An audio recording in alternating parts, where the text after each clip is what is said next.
ومن يضلله فلا هادي له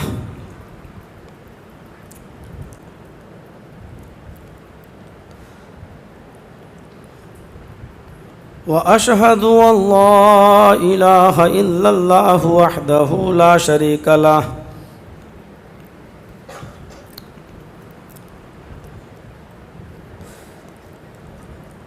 وأشهد أن محمدًا عبده ورسوله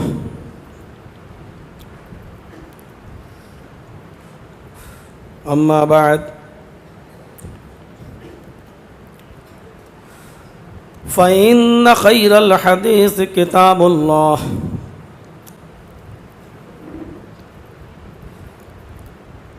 وخير الهدي هدي محمد صلى الله عليه وسلم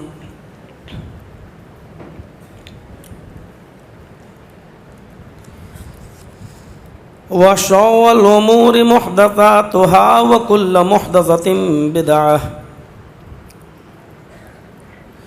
وكل بدعة ضلالة وكل ضلالة في النار.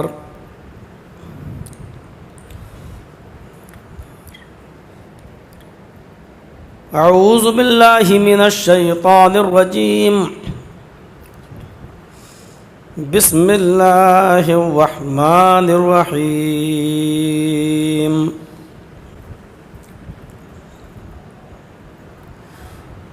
يا أيها الذين آمنوا اتقوا الله ولتنظر نفس ما قدمت لغد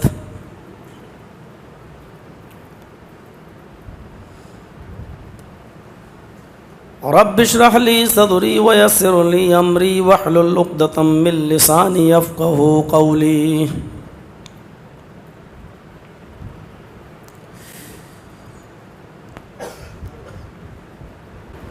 موضوع تو آپ نے دیکھ ہی لیا ہے، نیک اعمال میں آگے بڑھو. ہم سب کو نیک اعمال میں آگے بڑھنا ہی ہے، لیکن آپ نبی اکرم کی احادیث کا مطالعہ کریں تو آپ کو یہ پتہ چلے گا کہ صرف اعمال میں آگے بڑھنے کا حکم اللہ کے نبی صلی اللہ علیہ وسلم نے نہیں دیا ہے کہ نیک اعمال میں آگے بڑھو، بلکہ نیک اعمال پر زبردستی کرائی بھی نہیں جا سکتی ہے. پڑھیے، اگر کوئی آدمی نماز نہیں پڑھ رہا ہے تو آپ کو یہ حکم نہیں دیا گیا کہ ڈنڈے مار مار کے اس کو لے کے آؤ. بچوں کے بارے میں ضرور کہا، وہ آپ کا اپنا بیٹا ہو، 7 سال کی عمر ہو تو نماز پڑھنے کا حکم دو، اور 10 سال کا ہو نماز نہ پڑھے تو اس کو مارو بغرض اصلاح. لیکن اس سے بڑا امپورٹنٹ مسئلہ ہوتا ہے کہ معاشرے اور سماج میں جو برائیاں ہیں ان کو ختم کیا جائے، کیونکہ ہم نیک اعمال تو آگے کر رہے ہیں اور کرتے جائیں گے، لیکن بہت سے گناہ ایسے ہیں جو ہمارے ان نیک اعمال کو دیمک کی طرح چاٹ جائیں گے.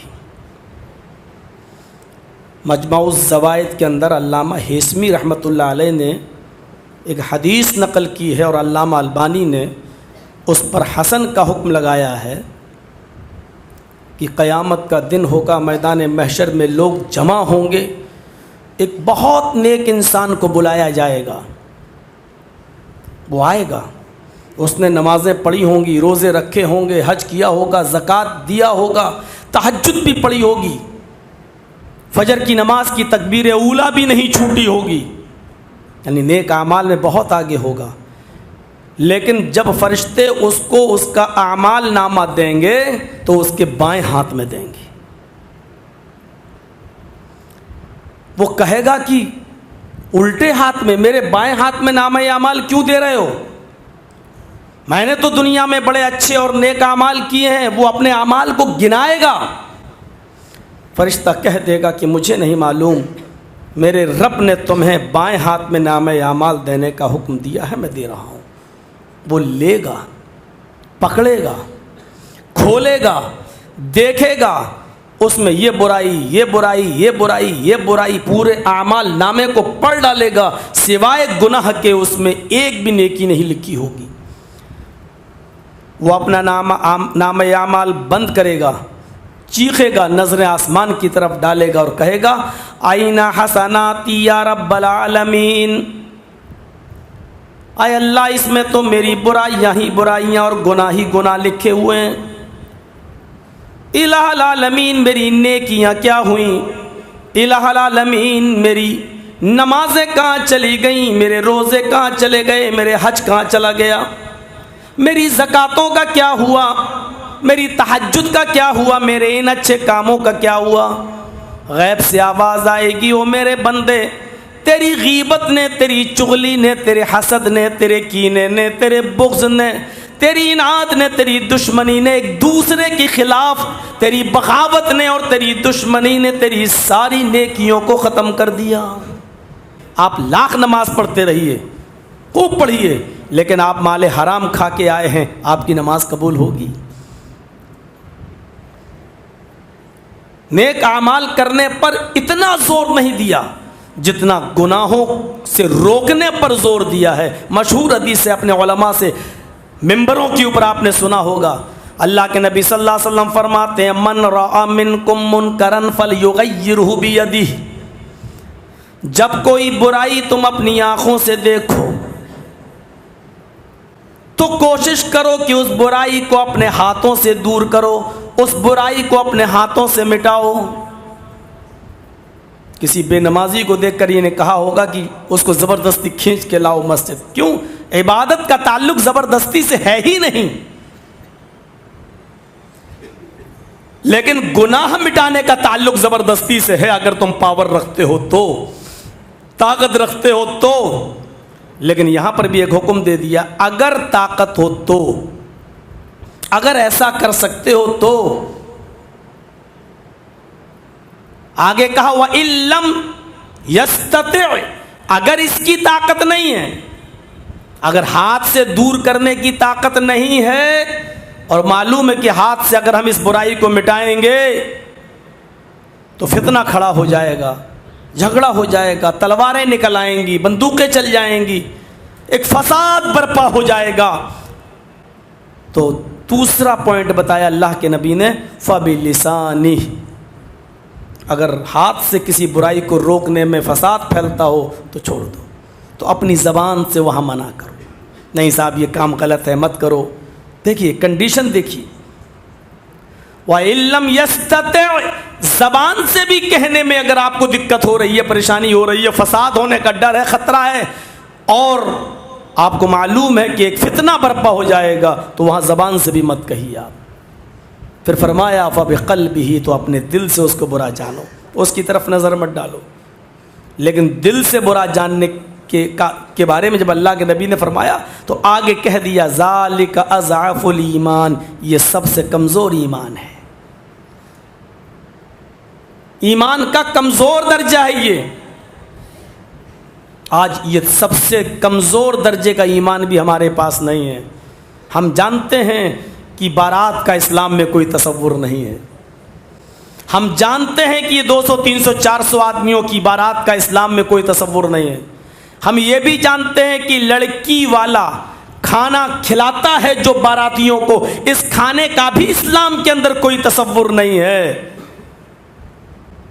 ہم ہاتھ سے روک نہیں سکتے، جس کی بیٹی ہے یا جس کا بیٹا وہ کہے گا تم کون ہوتے ہو، میرے بیٹے کی شادی ہو رہی ہے، سماج آپ سے یہ کہے گا بھائی وہ جا رہا ہے بارات لے کے، تم کو برا لگتا ہے تم ایسا مت کرو، لیکن اس کو کیوں روک رہے ہو؟ زبان سے بھی آپ نہیں کہہ سکتے، کیونکہ جرجیت صاحب کو پاور ہے صرف اس مسجد کی باؤنڈری میں بولنے تک کا، یہاں بول سکتا ہوں میں، لیکن کسی کی بارات میں جا کر میں بھی نہیں کہہ سکتا ہوں کہ آپ یہ 200 300 آدمی کی بارات لائے ہو غلط، وہ کیا کہے گا تیرے باپ کا کیا جا رہا، میں لایا ہوں۔ یہ تو مجبوری ہے ہماری، ہم سنیں گے اور آپ کو سنائیں گے اور آپ بھی سنیں گے اور ہم کہیں گے، آپ کہیں گے قرآن و حدیث کی بات ہو رہی ہے، بولنا میری مجبوری، سننا آپ کی مجبوری، یہاں آپ مجھے ٹوک نہیں سکتے، لیکن وہاں کہنے کی ہمت نہیں ہے۔ لیکن ایمان کا جو سب سے کمزور درجہ وہ بھی آج ہمارے پاس نہیں ہے، دعوت آئی تو ہم جا بھی رہے ہیں، کم سے کم دل سے برا جانیے، اور دل سے برا جاننے کا مطلب یہ ہے کہ آپ خود اس دعوت میں شریک مت ہوئیے۔ نہیں صاحب، جب بارات غلط ہے، جب لڑکی والے کے یہاں کھانا صحیح نہیں ہے، جب غلط ہے تو غلط ہے، ہم نہیں جائیں گے۔ زبان سے کہہ نہیں سکتے، ہاتھ سے روک نہیں سکتے، دل سے برا جاننے کا مطلب یہ ہے کہ آپ اس میں شرکت مت کیجیے۔ تو یہ تیسرے درجے کا ایمان، کمزور ایمان کا درجہ بھی آج ہمارے پاس نہیں۔ یہ صورتحال ہے۔ دیکھ رہے ہیں کس طریقے سے اللہ کے نبی نے برائیوں کو روکنے کا حکم دیا۔ طاقت ہو تو ہاتھ سے روکو۔ میں نے پچھلے سفر میں کسی جلسے میں بتایا تھا، حضرت عمر فاروق نے ایک آدمی کے پائجامے کو ٹخنوں سے نیچے لٹکتا ہوا دیکھا تو کہا کہ احائز انتا، کیا تجھے پیریڈ آ رہا ہے؟ عورتوں کو پیریڈ آتا ہے، MC جو مہینہ ہوتا ہے، جو لیڈیز کی ایک فطری ایک فطرت ہے، ان کو آتا ہے۔ تو حضرت عمر فاروق نے اس آدمی کو دیکھا جس کا پاجامہ لنگی ٹکنے سے نیچے، احائز انتا، کیا تجھے حیض آ رہا ہے؟ اس نے پیچھے مڑ کے دیکھا، ہے کس کو کہہ رہے ہیں امیر المومنین؟ کس سے کہہ رہے ہیں؟ کہ تجھ سے کہہ رہا ہوں۔ تو ہنستا ہے، کہتا حل یحیض الرجل، کیا مرد کو بھی مہینہ آتا ہے؟ تو حضرت عمر فاروق نے کہا کیا مرد بھی ٹخنے سے نیچے کپڑا پہنتا ہے؟ ٹخنے سے نیچے کپڑا پہننے کا حکم اللہ کے رسول نے عورتوں کو دیا ہے، ٹخنے سے اوپر حکم اللہ کے نبی نے مردوں کو دیا ہے، بلکہ یہاں تک فرمایا کہ جس کا پیجامہ، جس کا تہبند ازار کپڑا ٹخنوں سے نیچے ہوگا، قیامت کے دن اللہ رب العالمین اس کے اوپر رحمت کی نظر نہیں ڈالے گا۔ دو ہی نظریں ہوتی ہیں، رحمت کی یا غصے کی۔ جب رحمت کی نظر نہیں ڈالے گا تو کون سی نظر ہوئی؟ غصے کی۔ اور جس پر اللہ غصے کی نظر ڈال دے وہ آدمی جنت کا مستحق ہو سکتا ہے؟ تھوڑا سا مفہوم مخالف نکال کر نتیجہ اخذ کرنے کی کوشش کیجیے۔ حدیث میں کہہ دیا اللہ اس پر رحمت کی نظر نہیں ڈالے گا، تو اس کا مطلب کیا ہوا؟ غضب کی نظر، غصے کی نظر ڈالے گا۔ اور جس پر اللہ غصے کی نظر ڈال دے اس آدمی کو جنت نصیب ہوگی۔ تو میرے بھائیو اس پر ہمیں غور کرنا چاہیے۔ پھر چھری لی اور اس کے پاجامے کو کاٹ دیا۔ اس نے کہا نہیں امیر المومنین، میں اپنے گھر میں صحیح کر لوں گا، میں اس کو ٹخنوں سے اوپر کر لوں گا۔ فرمایا ہاں تم کر لو گے، لیکن اس برائی کو میں نے اپنی آنکھوں سے دیکھا ہے۔ اور محمد رسول اللہ نے فرمایا کہ اپنی آنکھوں سے دیکھتے ہو، اگر طاقت رکھتے ہو تو اپنے ہاتھوں سے دور کرو۔ مجھے اپنے ہاتھوں سے دور کرنے کی طاقت ہے، کیونکہ میں خلیفہ ہوں اور لوگوں نے مجھے امیر بنایا ہے، اس لیے میرے اندر یہ طاقت ہے کہ میں اپنے ہاتھ سے دور کروں۔ مٹا دیا، کاٹ دیا اس کے پاجامے کو۔ یقیناً نیک اعمال میں آگے بڑھنا چاہیے، لیکن نیک اعمال کو جو گناہ ہمارے ختم کر دیتے ہیں ان گناہوں پر بھی ہمیں توجہ دینا چاہیے۔ امام ترمذی ابواب الزہد کے اندر ایک روایت لاتے ہیں، ابو ہریرہ اس حدیث کے راوی ہیں، آئیے ذرا دیکھتے ہیں۔ وعن ابی ہریرہ رضی اللہ تعالی عنہ ان رسول اللہ صلی اللہ علیہ وسلم قال بادروا بالاعمال سبعا هل تنتظرون الا فقرا منسیا او غنى مطغیا او مرضا مفسدا او حرما مفندا او موتا مجهزا او الدجال فشر غائب ينتظر او الساعة فالساعة ادھا وامر۔ اس حدیث کو امام ترمذی رحمۃ اللہ علیہ ابواب الزہد کے اندر لائے ہیں۔ ابو ہریرہ فرماتے ہیں کہ اللہ کے نبی جناب محمد رسول اللہ صلی اللہ علیہ وسلم نے فرمایا کہ 7 چیزوں کے نمودار ہونے سے پہلے، 7 چیزوں کے نمودار ہونے سے پہلے تم نیک اعمال کرنے میں جلدی کرو۔ 7 چیزوں کے ظاہر ہونے سے پہلے، 7 چیزوں کے نمودار ہونے سے پہلے، یا 7 چیزوں کے واضح ہو جانے سے پہلے تم نیک اعمال میں جلدی کرو۔ ان 7 چیزوں کا انتظار مت کرو۔ کیا تم ان چیزوں کا انتظار کر رہے ہو؟ ان کے بعد تم نیک عمل کرو گے؟ نہیں۔ بادروا بالاعمال سبعا، 7 چیزوں کے آنے سے پہلے تم نیک اعمال کرو۔ ان میں پہلی چیز فرمائی هل تنتظرون الا فقرا منسیا، اللہ تعالیٰ نے تمہیں دولت دی ہے، تمہیں ہر چیز سے نوازا ہے، تمہارے پاس آرام ہی آرام ہے، اللہ کی عبادت کر سکتے ہو، کرو۔ کیا تم ایسی فقیری اور غریبی کا انتظار کر رہے ہو جو تمہیں سب کچھ بھلا دے؟ جب دولت ہے تمہارے پاس، عیش و آرام کی ساری چیزیں تمہارے پاس، سردیوں میں پانی گرم کرنے کی ضرورت ہے تو گھر میں گیزر لگا ہوا ہے، گرم شال ہے، سویٹر ہے، مسجد میں جا سکتے ہو، نماز پڑھ سکتے ہو، کیا تم فقیری کا، ایسی غریبی کا انتظار کر رہے ہو جو تمہیں سب کچھ بلا دے. عیش و آرام کی چیزیں تمہارے پاس ہیں، جب تم ابھی عبادت نہیں کر سکتے ہو تو جب سب کچھ چھن جائے گا تب تم عبادت کرو گے. بہت بڑے ایسے امیروں سے ہمارا سابقہ ہوا ہے، آپ تعجب کریں گے.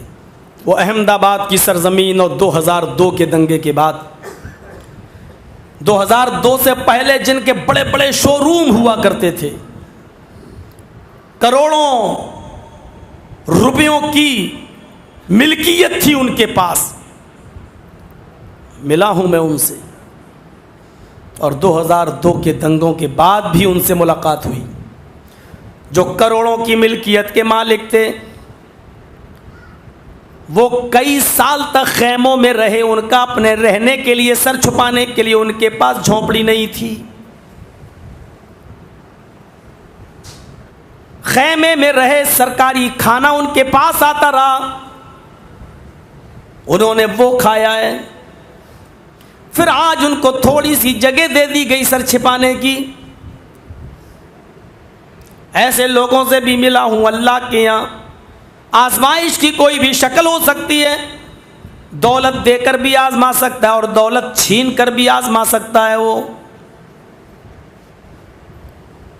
تمہارے پاس عیش و آرام کی ساری چیزیں ہیں، اگر تم اب عمل نہیں کرو گے تو کیا یہ ساری چیزیں جب تم سے چھین لی جائیں گی تب تم عمل کرو گے؟ نہیں. پہلی چیز ان دولت مندوں سے کہی گئی ہے، اللہ نے تمہیں سب کچھ دیا ہے تو غریبی کا انتظار مت کرو، فقیری کا انتظار مت کرو. اور دوسری چیز غریبوں سے کہی جا رہی ہے تمہارے پاس ابھی وقت ہی وقت ہے. او غنن متغیہ، یہ دوسری چیز ہے. آئے غریب لوگوں، تمہارے پاس ابھی وقت ہی وقت ہے، فرصت ہی فرصت ہے. کیا تم ایسی دولت کا اور ایسی امیری کا انتظار کر رہے ہو نیک عمل کرنے کے لیے جو دولت تمہیں سرکش بنا دے، جو دولت تمہیں سرکشی پر مجبور کر دے؟ کسی غریب آدمی کے پاس جب دولت آتی ہے اور نیچے سے جب وہ اوپر اٹھتا ہے تو گھمنڈ آ جاتا ہے کہ یہ میں نے اپنے ہنر سے اور اپنی محنت سے کمائی ہے. پھر وہ اپنی ماضی کی اور پاسٹ پہلے کی زندگی کو بھول جاتا ہے. ابھی تمہارے پاس وقت ہی وقت ہے، خالی بیٹھے ہو، تھوڑا بہت کام کرتے ہو، اذان کی آواز آئی مسجد میں جا سکتے ہو، فجر میں اٹھ سکتے ہو، تہجد بھی پڑھ سکتے ہو. اچانک اگر اللہ نے تمہیں اتنا مال و دولت سے نواز دیا اور اتنے بڑے کاروبار عطا فرما دیا تمہیں کہ پھر تم اس میں مصروف ہو گئے تو پھر تم اللہ کی عبادت کیسے کرو گے؟ اذان کی آواز ہے، جانا چاہتے ہو مسجد میں، اٹھ رہے ہو، تیاری کر رہے ہو، اچانک فون کی گھنٹی بجتی ہے، میں نے ایک ٹرک مال لاد کر بھیج دیا ہے، وہ پہنچنے والا ہے، تمہارے گودام کے پاس آنے والا، فلاں راستہ کراس کر چکا ہے، فلاں چوراہے پر پہنچ چکا ہے، پہلے اپنا مال اتروا لو، اس کے بعد کہیں جانا. اللہ اب میں نماز پڑھنے کے لیے جاؤں یا اپنا مال اترواؤں یا ٹرک کو خالی کرواؤں؟ ٹرک خالی کروایا جا رہا ہے، دوسرا فون بجتا ہے کہ پولیس نے اس مال کو دیکھ لیا ہے. چوکی میں حاضر ہوتے ہو، وہاں کچھ لین دین کرتے ہو یا پولیس تمہارے گھر پر ریڈ مارے. جب تم بزی ہو جاؤ گے تب تم اللہ کی عبادت کرو گے. ابھی فرصت ہے، ابھی وقت ہے تمہارے پاس، تو اللہ کی عبادت نہیں کر پا رہے ہو. جب بزی ہو جاؤ گے تب اللہ کی عبادت کرو گے. دونوں جگہ. اللہ فقرم منسیہ، کیا تم ایسی فقیری کا انتظار کر رہے ہو جو تمہیں غریب کر دے؟ ایسی امیری کا انتظار کر رہے ہو جو تمہیں سرکش بنا دے؟ او مرضن مفسدہ، تندرست ہو، اللہ نے تمہیں صحت و تندرستی دی ہے، جوانی دی ہے، کیا تم ایسی بیماری کا انتظار کر رہے ہو جو تمہیں بیکار کر کے رکھ دے، ہاسپٹل پہنچا دے، نماز پڑھنے کے لائق تمہیں نہ چھوڑے؟ کتنے لوگوں کو ہاسپٹل دیکھنے کا اتفاق ہوتا ہے، جانا پڑتا ہے، نوجوان ہٹا کھٹا جا رہے ہیں موٹر سائیکل پر، بھک منگنی گاڑی پر، لڑکی کے باپ نے انٹرنیشنل فقیر سمجھ کر دے دیا، لے۔ اس گاڑی پر بیٹھ کر جا رہا ہے، اچانک گاڑی پھسلتی ہے، گرا، پیر ٹوٹ گیا، ہاسپٹل میں ایڈمٹ ہے۔ جرجی صاحب ہاں آپ کے دوست کا ایکسیڈنٹ ہو گیا ہے، جا رہے ہیں دیکھنے، بیٹھے پھل فروٹ لے کر گئے، یار یہ تو بہت برا ہوا ہے، اچانک ہو گیا۔ عصر کی اذان کی آواز آ رہی ہے اسی ہاسپٹل میں، حی علی الصلاۃ، اب جاؤ گے نماز پڑھنا ہے۔ اس بیماری کا انتظار کر رہے تھے، جب تندرستی میں نہیں پڑھی تم نے، صحیح تھے تب نہیں پڑھی تم نے، اب پڑھو گے؟ اب پڑھو گے نہیں۔ اللہ تعالیٰ آپ کو شفا دے۔ بس مولانا صاحب بھی کہہ کے جا رہے ہیں، حافظ عبد الغنی صاحب بھی تسلی دے رہے ہیں، جلدی ٹھیک ہو جاؤ گے۔ اب اٹھ کے چل دیے، ہاتھ پکڑ لیا، کیا ہوا بھائی؟ مولانا مسجد میں جا رہے ہو؟ ہاں، میرے لیے دعا کرا دیجیے کہ اللہ تعالیٰ شفا عطا فرمائے۔ اب عبادت کرو گے۔ کتنی سٹیک بات کہی ہے، کتنی سٹیک بات۔ او موتن مجہزہ، کیا تم ایسی موت کا انتظار کر رہے، ایسی بیماری کا انتظار کر رہے ہو جو تمہیں بستر پہ سلا دے، بستر پہ لٹا دے، تندرست ہو؟ اسی لیے اس حدیث کی شواہد بہت ہیں، اگرچہ حکماً اس حدیث پر ضعف کا فتویٰ لگایا ہے علامہ البانی رحمۃ اللہ علیہ نے، لیکن میں نے اس حدیث کو عبد الحمید رحمانی رحمۃ اللہ علیہ، اللہ ان کو کروڑ کروڑ چین و سکون راحت نصیب فرمائے، اس حدیث کو انہوں نے بیان کیا تھا جو ابھی میں نے پڑھی ہے، اور اس جلسے میں انہوں نے کہا تھا کہ حدیث حکماً ضعیف ہے لیکن اس کے شواہد آتے ہیں، اور حافظ زبیر علی زئی نے ان شواہد کی بنیاد پر کہا کہ اس کو جلسوں میں بیان کیا جا سکتا ہے، اس کو تقریروں میں بیان کیا جا سکتا ہے، اس کو اجلاس میں بیان کر کے عبرت کے لیے لوگوں کو سنایا جا سکتا ہے۔ میرے بھائیوں، اور اس حدیث کو میں نے عبد الحمید رحمانی صاحب کے ایک جلسے کے اندر بھی ان کے منہ سے سنتے ہوئے سنا، اور انہوں نے بھی کہا تھا کہ حدیث ضعیف ضرور ہے لیکن شواہد کی بنیاد پر تقویت اس حدیث کو حاصل ہے۔ میرے بھائیوں، اب آپ بتائیے کہ کیا کریں گے؟ بستر پر لیٹے ہوئے ہیں، بیمار ہیں، اب آپ عبادت کریں گے؟ ایک عبرت حاصل کریے، نیک اعمال میں آگے بڑھو لیکن ان 7 چیزوں کا انتظار نہ کرو۔ یہ تیسری چیز ہے، غریب ہو تو امیری کا انتظار نہ کرو، امیر ہو تو سرکش کر دینے والی، نافرمان بنا دینے والی دولت کا انتظار مت کرو، صحت و تندرستی ہو تو عبادت کر لو، ایسی بیماری کا انتظار مت کرو جو تمہیں بستر پہ لٹا دے۔ او حرمن مفندہ بھی پڑھا گیا ہے، او حرمن مفندہ بھی پڑھا گیا ہے، ایسے بڑھاپے کا انتظار مت کرو جو آپ کی عقل کو خراب کر دے۔ ایک تو ہوتا ہے بڑھاپا، آدمی لاٹھی ٹیک کر کسی طرح مسجد میں آ گیا، چلو نماز پڑھ رہا ہے، لیکن ایک بڑھاپا وہ ہوتا ہے جو عقل خراب کر دیتا ہے۔ بیٹھے ہوئے ہیں، پتہ ہی نہیں کہ ہاتھ 3 بار دھل رہے ہیں کہ 5 بار دھل رہے ہیں، نماز پڑھ رہے ہیں، اللہ سبحان ربی اللہ، رکوع کی سجدے کی دعا قیام میں پڑھ رہے ہیں، قیام کی دعا سجدے میں پڑھ رہے ہیں، 4 رکعت والی نماز 10 پڑھ رہے ہیں، 3 رکعت کی جگہ 2 ہی پڑھ کے سلام پھیر رہے ہیں، فجر میں 4 پڑھ کے چلے جا رہے ہیں۔ کیا اس بڑھاپے میں اللہ کی عبادت کرو گے؟ اس بڑھاپے کا انتظار کر رہے ہو؟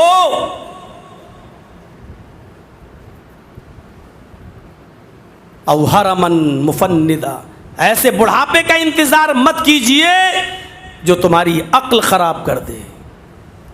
اتنے بوڑھے ہو جاؤ گے جب دماغ کام نہیں کرے گا، مرفوع القلم ہو جاؤ گے، اٹھا لی جائے گی یہ ساری چیزیں تمہارے، تو تم اس بیماری کا انتظار کر رہے ہو، اس وقت عبادت کرو گے؟ اشارہ کیا جا رہا ہے کہ اس جوانی کو غنیمت سمجھ لو اور اللہ کی عبادت کرو، نیک اعمال میں آگے بڑھو اپنی جوانی کے اندر، ایسے بڑھاپے کا انتظار مت کرو۔ اور آگے بڑا عجیب جملہ، او موتن مجہزہ، 5ویں چیز، اچانک آ جانے والی موت کا انتظار مت کرو۔ اچانک تو موت کبھی بھی آ سکتی ہے۔ دیکھیے دلی میں دین رحمت کانفرنس ہو رہی تھی، اپنی جمعیت و جماعت کے نامور محقق بامبے کے اندر، کتنی بڑی جماعت دین رحمت کانفرنس، اور رضا اللہ محمد ادریس سلفی ثم مدنی رحمۃ اللہ علیہ جامعہ سلفیہ کے استاذ محترم قضاء و قدر کے موضوع پر گفتگو کر رہے تھے، اور اس کے بعد طبیعت بگڑی اور ہاسپٹل جانے سے پہلے ان کا انتقال ہو گیا۔ اللہ رب العالمین ان کو جنت الفردوس میں اعلیٰ مقام عطا فرمائے۔ موت کا کیا بھروسہ ہے؟ یہ اچانک موت کبھی بھی آ سکتی ہے۔ کتنے ارمان کے ساتھ انسان اپنے بچوں کو پڑھاتا ہے، اللہ مجھے بیٹا دے، بیٹا دے، بیٹا دے، رب ہب لی من الصالحین، بیٹی ہو جاتی ہے، اللہ کوئی بات نہیں، تو نے مجھے جو دیا ہے اس پر میں خوش ہوں، لیکن ایک بیٹا چاہتا ہوں، اللہ بیٹا دے، بیٹا دے، بیٹا دے، پھر بیٹی ہو جاتی ہے، اللہ مجھے تجھ سے کوئی شکوہ نہیں، لیکن ایک بیٹے کی دعا ہے، اللہ مجھے بیٹا دے، پھر بیٹی ہو جاتی ہے، اللہ تو مجھے جو بھی دے رہا ہے مجھے کوئی اعتراض نہیں ہے، لیکن ایک بیٹے کا سوال ہے، میرے پروردگار بڑھاپے میں میرا سہارا بنے گا۔ 3 4 بیٹیوں کے بعد اللہ نے اس کی سن لی اور بیٹا دیا۔ اب بیٹیوں سے زیادہ بیٹے کی محبت اس کو ہو رہی ہے، کیونکہ 4 بیٹیوں کے بعد ایک بیٹا پیدا ہوا ہے۔ اب بھول گیا کہ میرے رب نے دیا ہے، اب اچھی طریقے سے اس کا عقیقہ کیا جا رہا ہے، ناچ گانے والے بھی آ رہے ہیں، گانے بھی بج رہے ہیں، پھر دھیرے دھیرے وہ بڑا ہوتا ہے، پڑھنا شروع کر دیتا ہے۔ 3 سال کا ہوا نرسری میں ایڈمیشن، 4 سال کا ہوا وہ LKG میں چلا گیا، 5 سال کا ہوا UKG میں چلا گیا، 6 سال کا ہوتے ہوتے اس نے فرسٹ میں انٹری لے لی، دھیرے دھیرے بڑھنے لگا۔ بھائی مولانا صاحب اس سے کہنے لگے آپ کا بیٹا بڑا ذہین ہے، عربی بھی پڑھاتے ہو؟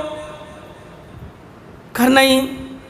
پھر کیا ہوگا، آپ تو انگلش میڈیم میں اپنے بچے کو پڑھا رہے ہیں۔ کہا مولانا صاحب گھر پہ آیا کریے اور میرے بیٹے کو عربی پڑھا دیا کیجیے۔ مولانا صاحب نے مان لی ان کی بات، مولانا صاحب ان کو گھر پہ جانے لگے اور عربی پڑھانے لگے۔ مولانا نے محسوس کیا کہ بہت بچہ بڑا ذہین ہے۔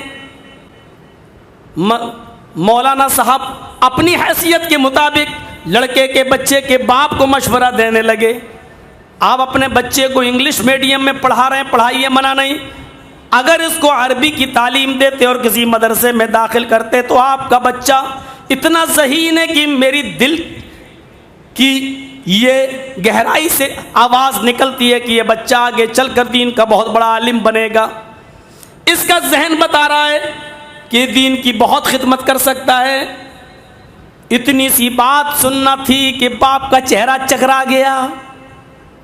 مولانا صاحب آپ کو کتنی تنخواہ ملتی ہے؟ مولانا صاحب نے کہا بھائی 10,000 8,000۔ بس تم کیا چاہتے ہو کہ میرا بیٹا مولانا بن کر مسجد میں امامت کر کے 10,000 روپیہ کمائے؟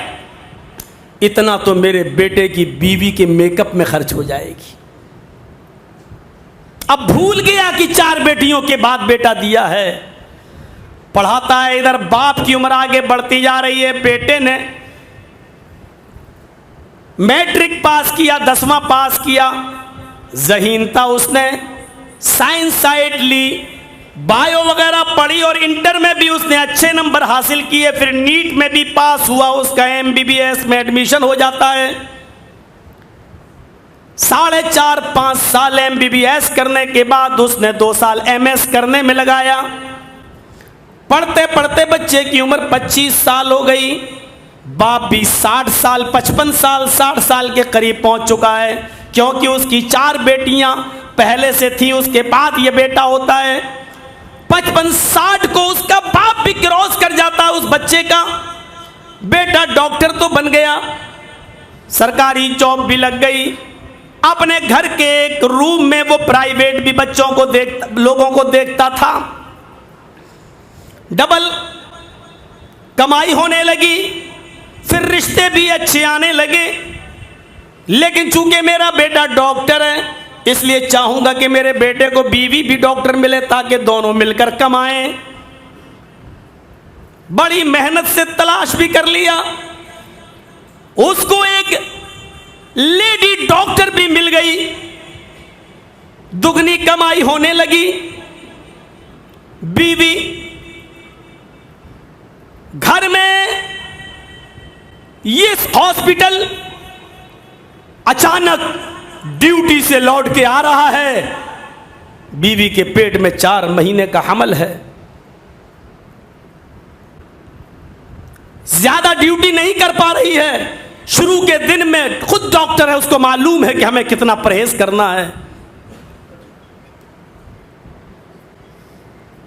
ڈاکٹر صاحب ایک آپریشن کر کے رات میں آ رہے ہیں، ایمرجنسی آپریشن۔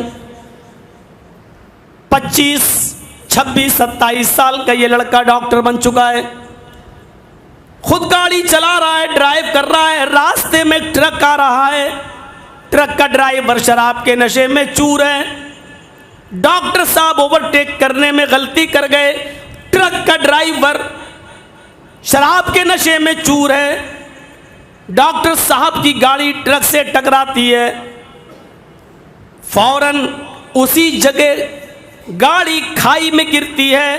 آن اسپاٹ 27 سال کا یہ لڑکا جو اب MS ڈاکٹر ہے انتقال کر جاتا ہے۔ گاڑی کے نمبر سے پتہ چلتا ہے کہ کس کا بیٹا ہے۔ 2-4 آدمی گھر پہ جاتے ہیں، باپ کو خبر دیتے ہیں کہ ادھر آؤ۔ ارے بھائی مجھے کہاں لے جا رہے ہو؟ ارے ادھر تو چلو۔ کہا کسی مریض کو دکھانا ہے تو میرا بیٹا آنے ہی والا ہوگا، اس کو دکھانا، میں ڈاکٹر نہیں ہوں۔ نہیں صاحب ادھر آئیے، چلیے تو صحیح۔ اپنے بیٹے کی گاڑی دکھائی، کپڑا دکھایا، شکل کچھ پہچاننے کے لائق کی دکھایا تو باپ کی آنکھوں سے خون کے آنسو آ جاتے ہیں۔ 4 بیٹیوں کے بعد یہ بیٹا بڑی منت و سمانت اور دعاؤں کے بعد پیدا ہوا تھا۔ آج بیٹے کی ڈیڈ باڈی پڑی ہوئی ہے۔ باپ ہونے کے باوجود میں نے اتنا لاچار باپ نہیں دیکھا۔ کہتا میرا بیٹا اب اللہ کو پیارا ہو گیا ہے، لوگوں کوئی گاڑی کا انتظام کرو اور میرے بیٹے کی باڈی کو میرے گھر پہنچاؤ۔ ادھر پولیس چاروں طرف سے گھیر لیتی ہے اور اس ڈاکٹر کے باپ سے کہتی ہے ابھی بیٹے کو تمہارے گھر نہیں پہنچایا جا سکتا ہے، قانونی داؤں پیچ ہیں، بیٹے کی باڈی ابھی گھر پہ نہیں جائے گی، پہلے اس کو پوسٹ مارٹم کے لیے لے جایا جائے گا۔ یا اللہ، آج پہلی مرتبہ اتنا لاچار باپ دیکھنے کو مل رہا ہے۔ میرا بیٹا، میرا لختی جگر، میری دعاؤں کا ثمرہ، لیکن آج مجھے اپنے بیٹے کو اپنے گھر لے جانے کی اجازت نہیں ہے۔ پہنچا دیا گیا، چیر پھاڑ کر دی گئی، پوسٹ مارٹم کی رپورٹ آ گئی، کیس چلے گا۔ ٹرک کا ڈرائیور کہاں ہے، نہیں ہے، جیل ہے، کیا ہے؟ وہ 4 مہینے کی حاملہ بیوی، اب اس کی بیچاری کی عدت بھی وضع حمل ہے، وہ 4 مہینے 10 دن کی عدت نہیں گزارے گی۔ شوہر کے انتقال کے بعد جب تک وہ بچہ اس کے پیٹ سے باہر نہ آ جائے اتنے دنوں تک وہ عدت میں رہے گی۔ ہوش پاتا ہے کہ میرا شوہر اپنی امانت میرے پیٹ میں چھوڑ کے چلا گیا۔ کر کیا سکتے ہیں؟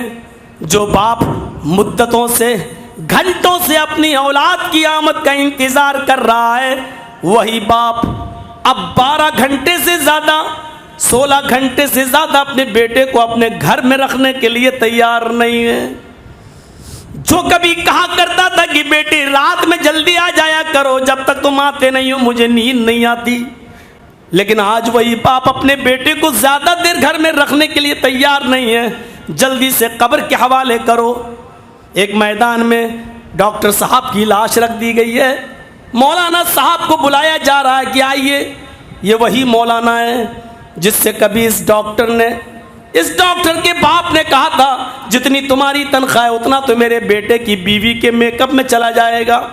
مولانا صاحب کہتے ہیں کہ مجھے کیوں بلایا جا رہا ہے؟ کہا میرے بیٹے کی جنازے کی نماز پڑھاؤ۔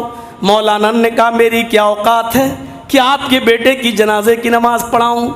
آپ کا بیٹا تو ایک دن میں 1 لاکھ روپے چھاپتا تھا، میری تنخواہ تو ایک مہینے میں 10,000 ہے، میری اوقات نہیں کہ میں آپ کے بیٹے کی نماز جنازہ پڑھا سکوں۔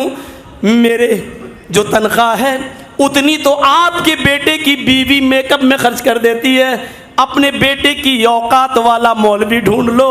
باپ کی آنکھوں میں سوائے آنسوؤں کے اور کچھ نہیں۔ مولانا مجھ سے غلطی ہو گئی، معاف کر دیجئے، میں نے جذبات کی رو میں بہہ کر یہ کہہ دیا۔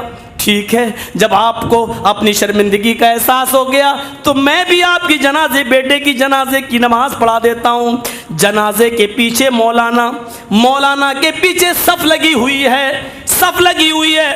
مولانا نے ایک اور طنز مارتے ہوئے کہا صاحب تم اس لڑکے کا باپ کہاں ہے؟ کہا صاحب میں یہاں ہوں۔ کہا ایمانداری کے ساتھ بتاؤ، آج تمہارا بیٹا میرے پاس ہے، اس کی لاش میرے پاس ہے، ایمانداری کے ساتھ بتائیے اپنے بیٹے کے تم زیادہ قریب ہو یا میں زیادہ قریب ہوں؟ آج تمہارے بیٹے کے کام کون آ رہا ہے؟ علماء کی عزت کرنا سیکھو اے سماج والو، علماء کی قدر کرنا سیکھو اے لوگو۔ وہ پیدائش سے لے کر موت تک تمہارے ہر کام آنے والا ہے، اس کی قدر کرنا سیکھو، اس کی عزت و احترام کرنا سیکھو، ورنہ آج کل کی گورنمنٹ مولویوں ہی کو نشانہ بنا رہی ہے۔ یاد رکھنا یہ عربی مدارس اگر بند ہو گئے اور ان سے پڑھ کر نکلنے والے علماء اگر بند ہو گئے تو آپ کا جنازہ پڑھانے والا کوئی نہیں ہوگا، آپ کا نکاح پڑھانے والا کوئی نہیں ہوگا، آپ کو دین کی تعلیم دینے والا کوئی نہیں ہوگا، آپ کو دینی مسئلے بتانے والا کوئی نہیں ہوگا۔ ان کی قدر کیجئے اور سبق حاصل کریے ہمارے اتر پردیش سے کس طریقے سے ہمارے یو پی سے اردو کا جنازہ نکال دیا گیا ہے۔ اردو کا جنازہ، عربی کا جنازہ نکالنے کی بھی پلاننگ ہو رہی ہے۔ اگر یہ پرائیویٹ مدرسے نہ ہوں، یہ انسان کے شخصی ادارے نہ ہوں تو آج عربی کا بھی جنازہ سمجھ لو کہ اڑ چکا ہے۔ اگر آپ چاہتے ہیں کہ علم باقی رہے، علماء باقی رہیں، تو ان شخصی اداروں کی قدر آپ کو کرنا پڑے گی، ان اداروں کو آپ کو قدر کی نظروں سے دیکھنا ہوگا اور ان کی ہر حیثیت سے، ہر طریقے سے ان کی مدد کرنا ہوگی۔ میرے اشارے آپ اچھی طریقے سے سمجھ رہے ہیں کہ میں کہنا کیا چاہتا۔ میرے پیارے ساتھیوں، جنازے کی نماز پڑھا دی گئی اور اس ڈاکٹر صاحب کو دفن کر دیا گیا۔ کچھ دن عدت گزارنے کے بعد بیوی نے بھی اپنے سسر کو دھکا مارا کہ میں بھری جوانی میں ایک ڈاکٹر ہوں، پڑھی لکھی ہوں، میں زندگی بھر تمہارے یہاں تمہاری بہو بن کر تو نہیں رہ سکتی ہوں۔ اس نے اس گھر کو بھی چھوڑا، پڑھی لکھی عورت تھی، ڈاکٹر تھی، اس نے کسی دوسرے سے نکاح کر لیا اور اپنا گھر بسا لیا۔ شرعاً یہ کوئی غلط بھی نہیں ہے، لیکن میں کہنا یہ چاہتا ہوں ذرا غور کیجئے کہ وہ باپ آج بھی زندہ ہے، آج 4 بیٹیاں بھی اس کی زندہ ہیں، لیکن جس بیٹے کو اس نے مانگا تھا منتوں، سمانتوں اور دعاؤں کے بعد، آج وہ بیٹا اس کے پاس موجود نہیں۔ امام کائنات اشارہ کرتے ہیں وَمَوْتًا مُجْہِزًا، اچانک آ جانے والی موت کے آنے سے پہلے تم نیک اعمال کرو۔ اگر اس ڈاکٹر نے نیک عمل کر لیے ہوتے، اب مرنے کے بعد جو اچانک موت آ گئی تم نیک عمل کرے گا؟ ہم اندازہ تو لگائیں۔ 5 چیزیں بتا دی گئی ہیں، اللہ فقرا منسیا او غنى مدغیا۔ امیر ہو تو غریبی سے پہلے، غریب ہو تو امیری سے پہلے، بیمار ہو، صحت و تندرست ہو تو بیماری سے پہلے، جوان ہو تو اس بڑھاپے سے پہلے جو عقل کو خراب کر دے، اور 5ویں چیز زندہ ہو تو اچانک آ جانے والی موت سے پہلے نیک عمل، اور 6ٹھی چیز اب الدجال فشر غائب ينتظر، خروج دجال سے پہلے نیک عمل کرو۔ جب دجال نکل آئے گا اور نیکیوں کے دروازے بند کر دیے جائیں گے تب نیک عمل کرو گے۔ فشر غائب ينتظر، غائب جو چیزیں دکھائی نہیں دیتی ہیں ان غائب چیزوں میں سب سے بڑا شر، سب سے بڑا فتنہ دجال کا فتنہ ہوگا۔ اپنے آپ کو اللہ کہلوائے گا، اس کی پیشانی پر کاف رے لکھا ہوگا۔ متقی لوگ، ایمان والے لوگ پڑھ لیں گے، سمجھ جائیں گے۔ جو باعمل نہیں ہوں گے، منافق، فاسق و فاجر ہوں گے، وہ نہیں، ان کو توفیق نہیں ہوگی پڑھنے کی۔ تو کیا دجال کا انتظار کر رہے ہو؟ اور ساتویں چیز، او الساعہ فالساعۃ ادھیٰ وابر، قیامت کے دن کے آنے سے پہلے نیک اعمال کر لو۔ ہم سب جانتے ہیں کہ قیامت کا دن پھر عمل کا دن نہیں ہوگا۔ قیامت کا دن تو یوم الجزا ہوگا، بدلے کا دن ہوگا۔ اچھے کام کیے ہیں تو انعام، برے کام کیے ہیں تو اس کی سزا۔ قیامت کا دن جو سب سے زیادہ دہشتناک دن ہوگا، ادھا و امر، سب سے زیادہ دہشتناک دن ہوگا، اور گناہگاروں کی تو حالت ہی خراب ہوگی۔ سمجھ جائیں گے، سورج 1 میل کے فاصلے پر ہوگا، تدنی الشمس یوم القیامت کمقدار میل۔ مسلم شریف کی حدیث کے الفاظ 1 میل کے فاصلے پر ہوگا۔ انسان اپنے اپنے اعمال کے مطابق پسینوں میں ڈوبا ہوا ہوگا، کوئی ٹخنے کے برابر، کوئی پنڈلی کے برابر، کوئی گھٹنوں کے برابر، کوئی کمر کے برابر، کوئی گلے تک، اور کوئی اسی میں ڈبکیاں مار رہا ہوگا۔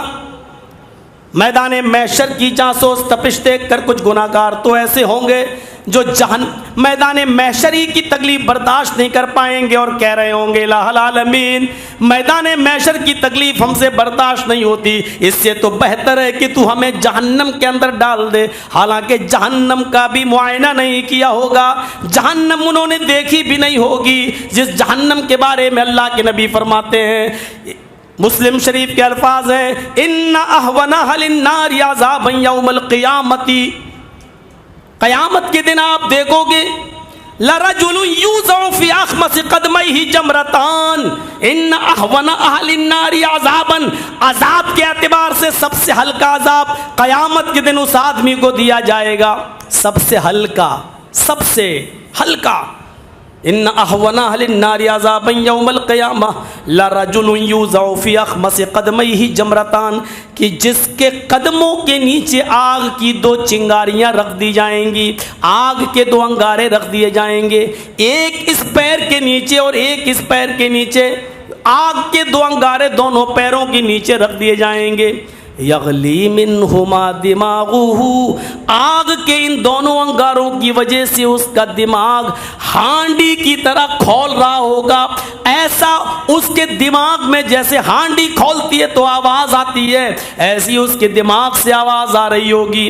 وہ سمجھ رہا ہوگا کہ ہم کو سب سے سخت عذاب دیا جا رہا ہے، حالانکہ یہ عذاب کے اعتبار سے سب سے ہلکا عذاب اسی کو ہوگا۔ آگ کے 2 انگارے جس کے نیچے رکھ دیے جائیں گے، وہ سمجھ رہا ہوگا کہ سب سے سخت عذاب ہمیں کو دیا جا رہا ہے۔ ہم یہاں سے اندازہ لگائیں، کیا اس قیامت کی فکر ہے ہمیں؟ کیا اس عذاب کی فکر ہے ہمیں؟ امام کائنات جب جہنم کا عذاب دیکھ کر آئے، وہاں کی ساری چیزوں کا معائنہ کر کے جب آئے، تو آپ نے مسجد میں آنے کے بعد جو خطاب کیا وہ یہ خطاب کیا، لوگو جو میں جانتا ہوں وہ تم نہیں جانتے، لو تعلمون ما اعلم لضحکتم قلیلا ولبکیتم کثیرا، جو چیزیں میں جانتا ہوں جہنم میں دیکھ کر آیا ہوں، اگر وہ تمہیں معلوم ہو جائیں، وہ تم جان جاؤ، لضحکتم قلیلا ولبکیتم کثیرا، تو تمہیں دنیا میں ہنسی کم آئے گی اور رونا زیادہ آئے گا، روتے روتے تم اپنی زندگی گزار دو گے۔ ترمذی کے الفاظ تو یہ ہیں کہ اللہ کے نبی صلی اللہ علیہ وسلم نے فرمایا، اتت السماء وحق لہا انتت، فرشتوں کے وزن سے آسمان چرمرا رہا ہے، آسمان آوازیں کر رہا ہے، فرشتوں کے وزن سے، جیسے ایک چارپائی خالی پڑی ہو اور اس پر کوئی بہت ہی موٹا تازہ آدمی بیٹھ جائے تو آواز بولنے لگتی ہے نا، چر سی آواز کرنے لگتی ہے، وزنی آدمی کہ جب بیٹھ جائے تو چارپائی بولنے لگتی ہے، ایسی فرشتوں کے بوجھ سے آسمان چرمرا رہا ہے، آسمان فرشتوں کے وزن سے آوازیں کر رہا ہے، وَحُقَّ لَهَا أَن تَئِتْ، اور آسمان کے لیے چرمرانا آوازیں کرنا اس کا حق ہے، یہ زیادہ مناسب ہے کہ وہ آوازیں کرے۔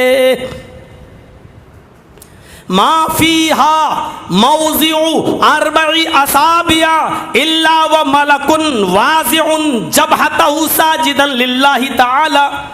ترمذی کے الفاظ تو یہ ہیں کہ آسمان کے اوپر 4 انگلی کے برابر بھی کوئی جگہ ایسی خالی نہیں ہے جس پر فرشتے نے سر نہ رکھ دیا ہو سجدے کے لیے۔ آپ کی روئے زمین تو بہت خالی ہے، ابھی بہت خالی ہے آپ کی زمین، زمین کے ہر حصے پر سجدہ نہیں ہوا ابھی، آسمان پر فرشتے ہی فرشتے، اور فرشتوں کے وزن سے آسمان چرمرا رہا ہے، لیکن آسمان پر 4 انگلی کے برابر، ما فیہا موضع 4 اصابع، 4 انگلی کے برابر اتنی بھی جگہ آسمان پر ایسی خالی نہیں ہے جہاں فرشتہ سجدہ نہ کر رہا ہو۔ یعنی اللہ کو اپنی عبادت کے لیے ہماری اور آپ کی ضرورت نہیں تھی، کافی تھے فرشتے، اور اس کی عبادت ہو رہی ہے۔ ساجدا للہ، وہ اللہ کو سجدہ کر رہے ہیں۔ اس کے بعد اللہ کے نبی نے فرمایا، لو تعلمون ما اعلم لضحكتم قليلا ولبكيتم كثيرا وما تلذذتم بالنساء۔ اس حدیث کے اندر یہ الفاظ زیادہ ہیں، اس سے پہلے کی حدیث مسلم کی تھی، یہ ترمذی کے الفاظ ہیں۔ آسمان کے اوپر 4 انگلی کے برابر بھی کوئی جگہ خالی نہیں ہے جہاں فرشتے نے سر نہ رکھ دیا ہو سجدے کے لیے۔ جو میں جانتا ہوں وہ تم نہیں جانتے، جہنم کے عذاب کے سلسلے میں جو تم جانتے ہو وہ میں نہیں جانتا، جو میں جانتا ہوں وہ تم نہیں جانتے۔ اگر تمہیں وہ چیزیں معلوم ہو جائیں جو میں جانتا ہوں، لضحکتم قلیلا ولبکیتم کثیرا، تو تم ہنسنا چھوڑ دو گے اور روتے روتے اپنی زندگی گزارو گے۔ وما تلذذتم بالنساء، دنیا میں تم سب سے زیادہ لذت، انجوائے اپنی حلال بیویوں سے حاصل کرتے ہو۔ اگر میں تمہیں وہ چیز بتا دوں اور تمہیں جہنم کے عذاب کے بارے میں معلوم ہو جائے کہ وہ عذاب کیا ہے، تو تم اپنی بیویوں سے لذت اٹھانا چھوڑ دو گے، تم اپنی بیویوں سے جسمانی تعلق قائم کرنا چھوڑ دو گے، تم اپنی بیویوں کو نظر انداز کر دو گے۔ تجرون الی اللہ، تم جنگلوں کا رخ کر لو گے، تم جنگلوں میں چلے جاؤ گے۔ تجارون الی اللہ، تم وہاں جا کر اللہ کی پناہ مانگو گے، تم جنگلوں کا رخ کر لو گے، لکڑیاں چبا چبا کر اپنا گزر بسر کرنا پسند کر لو گے، لیکن اپنے بیوی بچوں کے جھمیلے میں کبھی نہیں پڑو گے، اپنے بیویوں کے قریب کبھی نہیں جاؤ گے۔ وہاں ولا خرجتم الی الصعودات، تم بیابان جنگلوں میں چلے جاؤ گے۔ تجرون الی اللہ، اور وہاں تم اللہ کی پناہ مانگتے پھرو گے، اور وہاں جڑیں کھا کھا کر پتے چبا چبا کر اپنی زندگی گزارنا پسند کر لو گے، پھر اپنی معاشی زندگی میں اقتصادی زندگی میں آنے کا نام نہیں لوگے۔ نہیں ہم سے گناہ ہو جائے گا، ہم یہاں نہیں جائیں گے۔ غور کرو، اللہ کے نبی صلی اللہ علیہ وسلم یہ حدیث بیان کر کے ہمیں نیک اعمال میں آگے بڑھنے کا اشارہ کر رہے ہیں کہ ہم اس دنیا کے اندر اچھے اعمال کر لیں، اچھے اعمال کر لیں، اور اللہ کے عذاب کا تصور اپنے دل و دماغ کے اندر رکھیں۔ اللہ کے عذاب کا تصور، جہنم کا عذاب صاف قرآن کہتا ہے کہ کسی آنکھ نے دیکھا نہیں ہوگا، کسی کان نے اس کی کیفیت سنی نہیں ہوگی، اور کسی ذہن نے اس کے بارے میں تصور نہیں کیا ہوگا کہ وہ کتنا سخت عذاب ہوگا۔ کافی ہے یہ جاننے کے لیے کہ اگر میں، اللہ کے نبی نے فرمایا جو میں جانتا ہوں اگر وہ تمہیں معلوم ہو جائے تو تم ہنسنا چھوڑ دو گے، رونا شروع کر دو گے، اپنی بیویوں سے لذت حاصل نہیں کرو گے، بیابان جنگلوں میں چلے جاؤ گے۔ جہنم کے عذاب کا تصور کرنے کے لیے اتنی بات کافی ہے کہ کیسا ہوگا۔ چھوٹی سی ایک لہر آئی تھی بھوپال میں، یاد ہے وہ جب بھوپال میں گیس کانڈ ہوا تھا؟ مجھے جب وہاں کے نوجوانوں نے بلایا، ابھی تقریباً کوئی 9 سال 8 سال پہلے، تو میں نے ان سے کہا تھا کہ وہ گیس کانڈ کہاں ہوا، تو وہ جگہ مجھے دکھایا ان لوگوں نے، وہاں کے لوگوں نے مجھے بتایا کہ مولانا صاحب جب گیس یہاں نکلی تھی اور لوگ مرے تھے تو اس وقت حالت یہ تھی کہ ماں اپنے دودھ پیتے بچے کو چھوڑ کر بھاگ رہی تھی۔ یہ دنیا کی کنڈیشن تھی ایک ہلکی سی گیس کے آگے۔ جو لوگ منہ ڈھک کر سو رہے تھے وہ بچ گئے، اور جو منہ کھلا ہوا تھا جن کا وہ سب مر گئے۔ مائیں اپنے دودھ پیتے بچے کو چھوڑ کر بستر پہ بھاگ رہی تھی۔ جب دنیا میں ایک ہلکا سا گیس کانڈ کا یہ حال تھا کہ مائیں اپنے دودھ پیتے بچے کو چھوڑ کر بھاگ گئی تھی، تو قرآن نے یہ کون سا غلط کہہ دیا کہ قیامت کے دن کا منظر یہ ہوگا کہ یا ایھا الناس اتقوا ربکم ان زلزلۃ الساعۃ شیء عظیم یوم ترونها تذہل کل مرضعۃ عما ارضعت وتضع کل ذات حمل حملها وترى الناس سکارى وما هم بسکارى۔ اے لوگو تم اللہ سے ڈر جاؤ، اس رب سے ڈر جاؤ جو تمہارا رب ہے، جو تمہارا پالنے پوسنے والا ہے، اور یاد کرو ان زلزلۃ الساعۃ شیء عظیم، قیامت کے دن کا زلزلہ بھوکمپ بہت خطرناک ہوگا، بہت بڑا ہوگا۔ یوم ترونها تذہل کل مرضعۃ عما ارضعت، اس دن تم دیکھو کہ ہر دودھ پلانے والی، چاہے وہ عورت ہو یا جانور ہو، ہر دودھ پلانے والی اپنے دودھ پیتے بچے سے غافل ہو جائے گی۔ وَتَضَعُ كُلُّ ذَاتِ حَمْلٍ، یہ کلو میں ہر جاندار شامل ہے۔ وَتَضَعُ كُلُّ ذَاتِ حَمْلٍ حَمْلَهَا، اور تم دیکھو گے ہر حاملہ، چاہے وہ عورت ہو یا جانور، ہر حاملہ چیزیں اپنے حمل کو مارے خوف دہشت کے گرا دیں گی۔ لوگ تمہیں نشے میں دکھائی دیں گے، وَتَرَى النَّاسَ سُكَارَى، لوگ تمہیں نشے میں دکھائی دیں گے، وَمَا هُمْ بِسُكَارَى، حالانکہ شراب کا گھونٹ انہوں نے نہیں پیا ہوگا، شراب کا جام نہیں ہوگا، وَلَكِنَّ عَذَابَ اللَّهِ شَدِيدٌ، لیکن تمہارے رب کا عذاب اتنا سخت ہوگا، اس کو دیکھ کر ان کی کیفیت یہ ہوگی، ہر حاملہ عورت اور جانور اپنے دودھ پیتے بچے سے غافل، ہر حاملہ عورت اور جانور اپنے حمل کو گرا بیٹھیں گے۔ جب بھوپال کے گیس کانڈ، دنیا کی ایک ہلکی سی گیس کا یہ حال ہے کہ دودھ پلانے والی عورت دودھ پیتے بچے کو چھوڑ رہی ہے، تو قیامت کے دن کی ہولناکی کا تصور ذرا ہم اپنے دماغ کے اندر لائیں اور سوچیں کیا ہوگا۔ اور پھر وہاں مرنے بھی تو نہیں دیا جائے گا کہ چلو مر جائیں تو جھمیلا ختم ہو جائے، مرنے بھی تو نہیں دیا جائے گا۔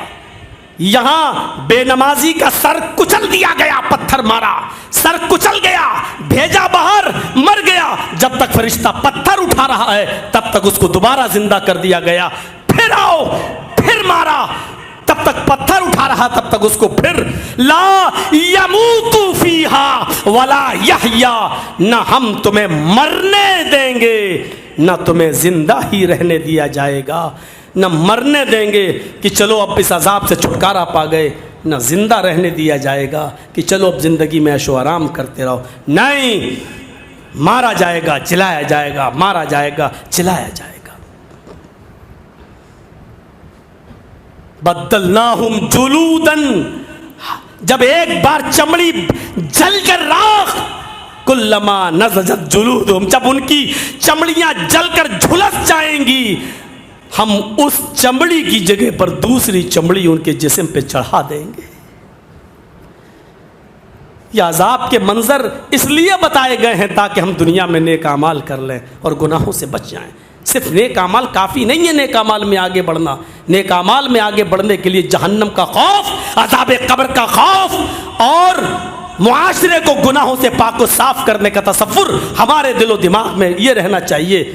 اگر ایسا نہیں ہے تو نیک اعمال کسی کام کے نہیں ہیں۔ کس کام کے ہیں؟ اور غور کرو بخاری شریف کا وہ منظر،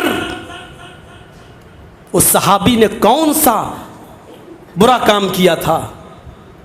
احد کے میدان میں لڑ رہا ہے، سب سے پہلے تیر اسی نے چلایا، کافر پر وہی قہر بن کے برپا ہوا، برسا، جس کافر کے مجمع میں گھسا چیرتا چلا گیا۔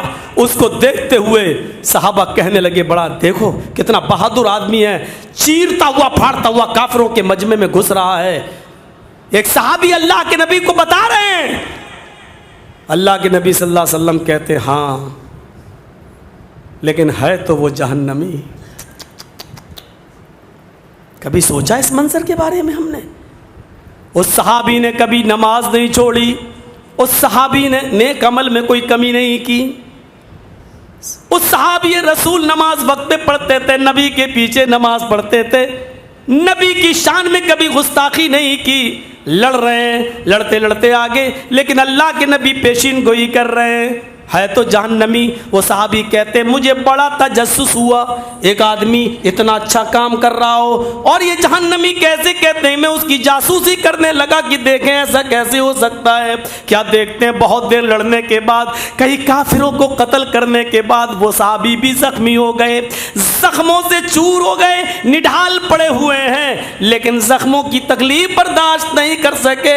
بخاری شریف کی حدیث کے الفاظ، انہوں نے تلوار زمین کی اوپر گاڑی اور دونوں سینوں کے بیچ یہ پسلیاں جو تھیں وہاں پر تلوار پر کی نوک پر رکھ لیا اور اپنا پورا وزن اس کے اوپر ڈال کر خودکشی کر لی، خودکشی کر لی، خودکشی کر لی۔ وہ صحابی دوڑتے جو دیکھ رہے تھے دوڑتے ہوئے آئے، کہنے لگے اشہد ان لا الہ الا اللہ واشہد ان محمدن عبدہ ورسولہ۔ چونکہ یہ پہلے سے مسلمان تھے اس لیے اللہ کے رسول کو بڑا تعجب ہوا، پوچھا کہ تم تو پہلے ہی سے مومن ہو، آج خاص طور پر کلمہ پڑھنے کی وجہ کیا ہے؟ فرمایا اللہ کے نبی ابھی تھوڑی دیر پہلے آپ نے جس کو آپ نے جہنمی کہا ہے، آج میں نے اس کو اپنی آنکھوں کے سامنے دیکھ لیا ہے۔ فرمایا کیا ہوا؟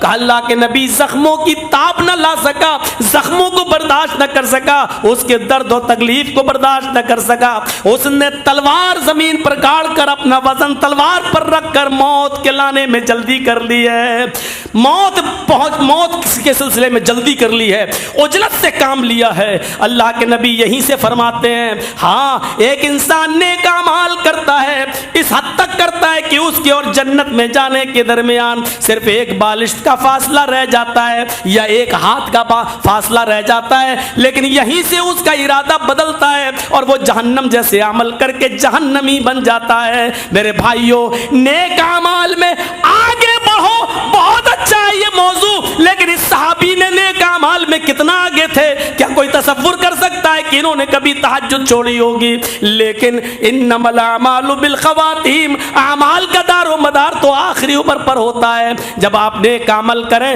تو یہ بھی کہیں کہ اے اللہ یہ نیک عمل ہم سے زندگی بھر ہوتا رہے، جب دعا کریں تو یہ کریں اے اللہ جب تک تو مجھے زندہ رکھ، اسلام پہ زندہ رکھنا۔ صرف اتنی دعا کافی نہیں ہے، اس کے بعد یہ بھی کہنا کہ اللہ جب ہمارا خاتمہ ہو تو ایمان پر ہمارا خاتمہ بھی فرمانا، کیونکہ اسلام پر زندگی بھر عمل کرنے کا والا بھی ضروری نہیں کہ وہ اسلام پہ مرے، زندگی بھر اسلام پر عمل کرتا ہے لیکن ضروری نہیں کہ وہ اسلام پہ مرے۔ دیکھیے یہ صحابی زندگی بھر نیک عمل کرتے رہے لیکن آخر میں کیا ہوا؟ اس لیے یہ دعا کرنا چاہیے کہ اللہ عمل زندگی بھر اسلام پر رہے اور خاتمہ بالخیر ہو، ایمان پر ہو، کیونکہ اصل خاتمہ ہے خاتمہ ایمان پر۔ اس لیے فرمایا من کانا آخر کلامہ لا الہ الا اللہ دخل الجنہ، جس کی زبان سے آخری جملہ لا الہ الا اللہ نکلا وہ جنت کے اندر جائے گا۔ آخری جملہ لا الہ الا اللہ، یہ توفیق اسی کو ہوگی۔ امام مالک رحمت اللہ علیہ کے انتقال کا وقت جب آیا، امام مالک رحمت اللہ علیہ کے انتقال کا وقت جب قریب آیا تو وہ کہہ رہے تھے ابھی نہیں ابھی نہیں ابھی نہیں۔ لوگوں نے پوچھا یہ کیا ہے، یہ کیا کہہ رہے ہو تم؟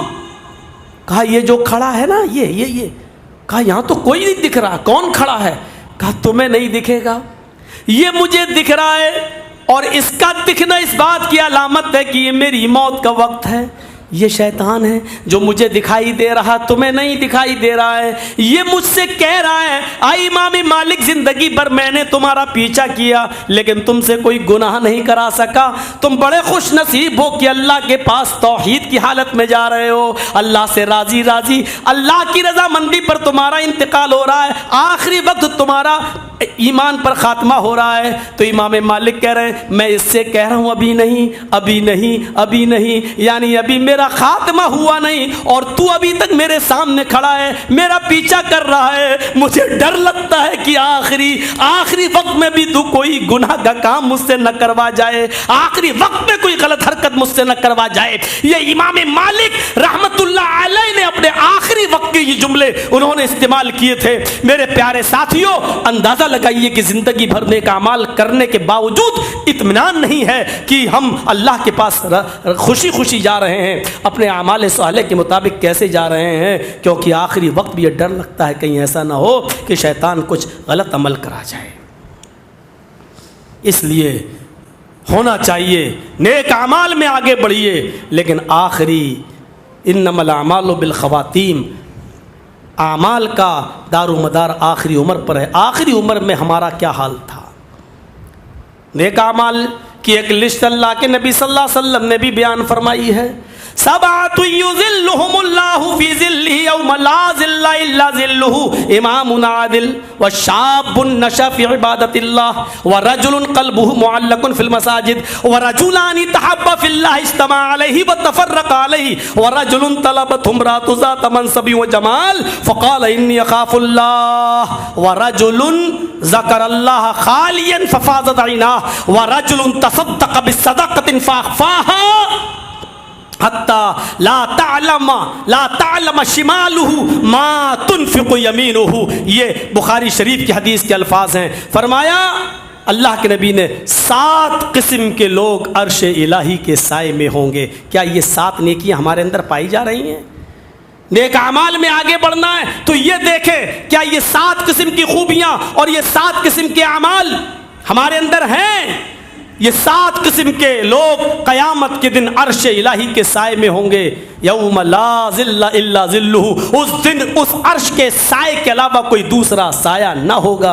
امام عادل، پہلا عدل و انصاف کرنے والا حاکم وقت، عدل و انصاف کرنے والا امیر، عدل و انصاف کرنے والا ذمہ دار۔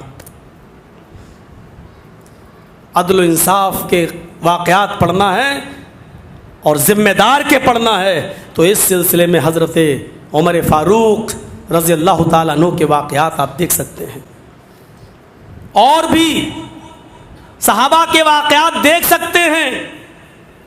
عدل و انصاف میں کمی نہیں ہونے دی، اپنوں کے ساتھ بھی نہیں، غیروں کے ساتھ بھی نہیں، بلکہ اپنوں کو ڈبل سزا دی، اور کہا بھی تھا کہ اگر میرا اپنا کوئی غلط کام کرے گا تو میں اس کو دگنی سزا دوں گا۔ بھرے پڑے ہیں واقعات۔ عدل کا معاملہ آیا تو عمر ابن عبدالعزیز کی زندگی کا وہ واقعہ اٹھائیے جس کو تذکرۃ الحفاظ میں علامہ شمس الدین ذہبی رحمۃ اللہ علیہ نے نقل کیا تھا، اور تاریخ خطیب کے اندر خطیب بغدادی نے نقل کیا ہے۔ میرے بھائیوں کہ عمر ابن عبدالعزیز کی بیوی حاملہ ہیں، ان کے پیٹ میں بچہ ہے، 4 مہینے کا حمل ہو چکا ہے، لیکن 4 دن سے کھانا پانی کچھ نہیں ملا ہے۔ انہوں نے اپنی خادمہ سے کہا یہ تمہارے آقا جو ہے نا مالک عمر ابن عبدالعزیز، یہ تو مجھے کچھ دیں گے نہیں، گھر میں ہے ہی نہیں، ایسا کرو کہ تم بیت المال چلی جاؤ اور وہاں سے تمہیں تھوڑا بہت کچھ مل جائے، دودھ ہی تو 1 پیالہ دودھ لے آنا، ہم بیت المال میں جب ہمارے پاس ہوگا تو ہم جمع کر دیں گے۔ خادمہ بیت المال جاتی ہے اور وہاں کے ٹریزی سے کہتی ہے، کیشیئر سے کہتی ہے، خزانچی سے کہتی ہے کہ عمر ابن عبدالعزیز کی بیوی، امیر المومنین کی بیوی حاملہ، پیٹ میں بچہ ہے، 4 دن سے کچھ نہیں کھایا، اس بچے کے بھوک، جب ماں کچھ کھائے گی تبھی تو بچہ زندہ رہے گا، بچے کو لگے گا، جب ماں کچھ نہیں کھائے گی تو بچے کی جان کو خطرہ ہے، اگر 1-2 دن ان کو کچھ نہیں ملا تو ڈر ہے کہ یہ بچہ کہیں مر نہ جائے، حمل ساقط نہ ہو جائے۔ خزانچی نے، بیت المال کے ذمہ دار نے فوراً ایک پیالہ دودھ نکالا اور دے دیا، لو جاؤ، امیر المومنین کی بیوی ہے، ان کو دے دو۔ رات کے اندھیرے میں 2/3 رات کا حصہ گزر چکا تھا، جب بیت المال سے دودھ کا پیالہ لے کر خادمہ لونڈی باندھی جب اندر گھستی ہے تو عمر ابن عبدالعزیز اس وقت اپنے گھر کے میں بنے ہوئے کنویں کے پاس بیٹھے تھے اور وضو بنا رہے تھے تہجد کی نماز پڑھنے کے لیے۔ دروازے سے آتے ہوئے کسی کو دیکھا تو سمجھ گئے میری لونڈی ہے، وہ سیدھے ان کی بیوی کے روم میں چلی جاتی ہے۔ عمر ابن عبدالعزیز یہاں پیچھے سے اپنی بیوی کے روم میں جاتے تو کیا دیکھتے ہیں کہ میری بیوی کے ہاتھ میں دودھ کا پیالہ ہے۔ محترمہ کیا ہے یہ؟ کہا یہ دودھ ہے۔ میرے تو گھر میں کوئی دودھ نہیں منگایا تھا، معلوم ہے میں نے بیت المال سے منگایا ہے، امیر المومنین میں ہوں، ذمہ دار میں ہوں، پھر تم کیسے منگا سکتی ہو میری اجازت کے بنا؟ کہ میری بات سنجیدگی سے سنیے، اس امانت کو دیکھیے جو پیٹ میں ہے، میں بھوکی رہ سکتی ہوں لیکن یہ پیٹ کا بچہ تو نہیں، جب مجھے کچھ ملے گا نہیں تو بچے کو کیا لگے گا؟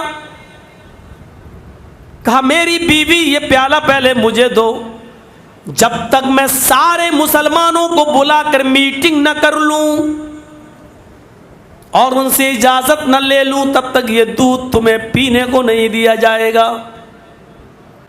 کہا میرے شوہر میں نے تو بطور قرض منگایا ہے، جب ہم میں نصیب ہوگا تو ہم ایک پیالہ دودھ بیت المال میں واپس کر دیں گے۔ عمر ابن عبدالعزیز کہتے ہیں ٹھیک ہے تم نے بطور قرض منگایا ہے، لیکن اس قرض کی بھی اجازت مجھے تمام مسلمانوں سے لینا ہوگی۔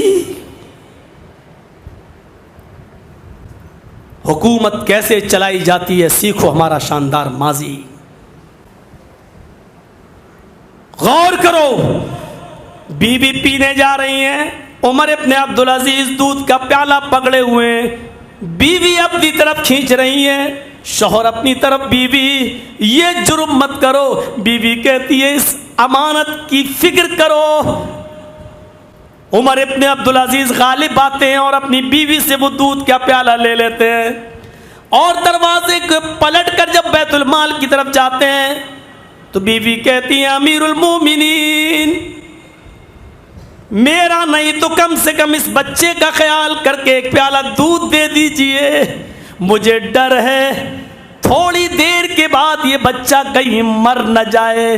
مائیں محسوس کر لیتی ہیں بچے کی پیٹ کی کیفیت کو، مجھے خطرہ ہے کہ یہ بچہ کہیں دم نہ توڑ دے، دھڑکنیں جو اس کی چل رہی ہیں کہیں ختم نہ ہو جائیں، ایک پیالہ دودھ مل جائے شاید اس کو تقویت مل جائے۔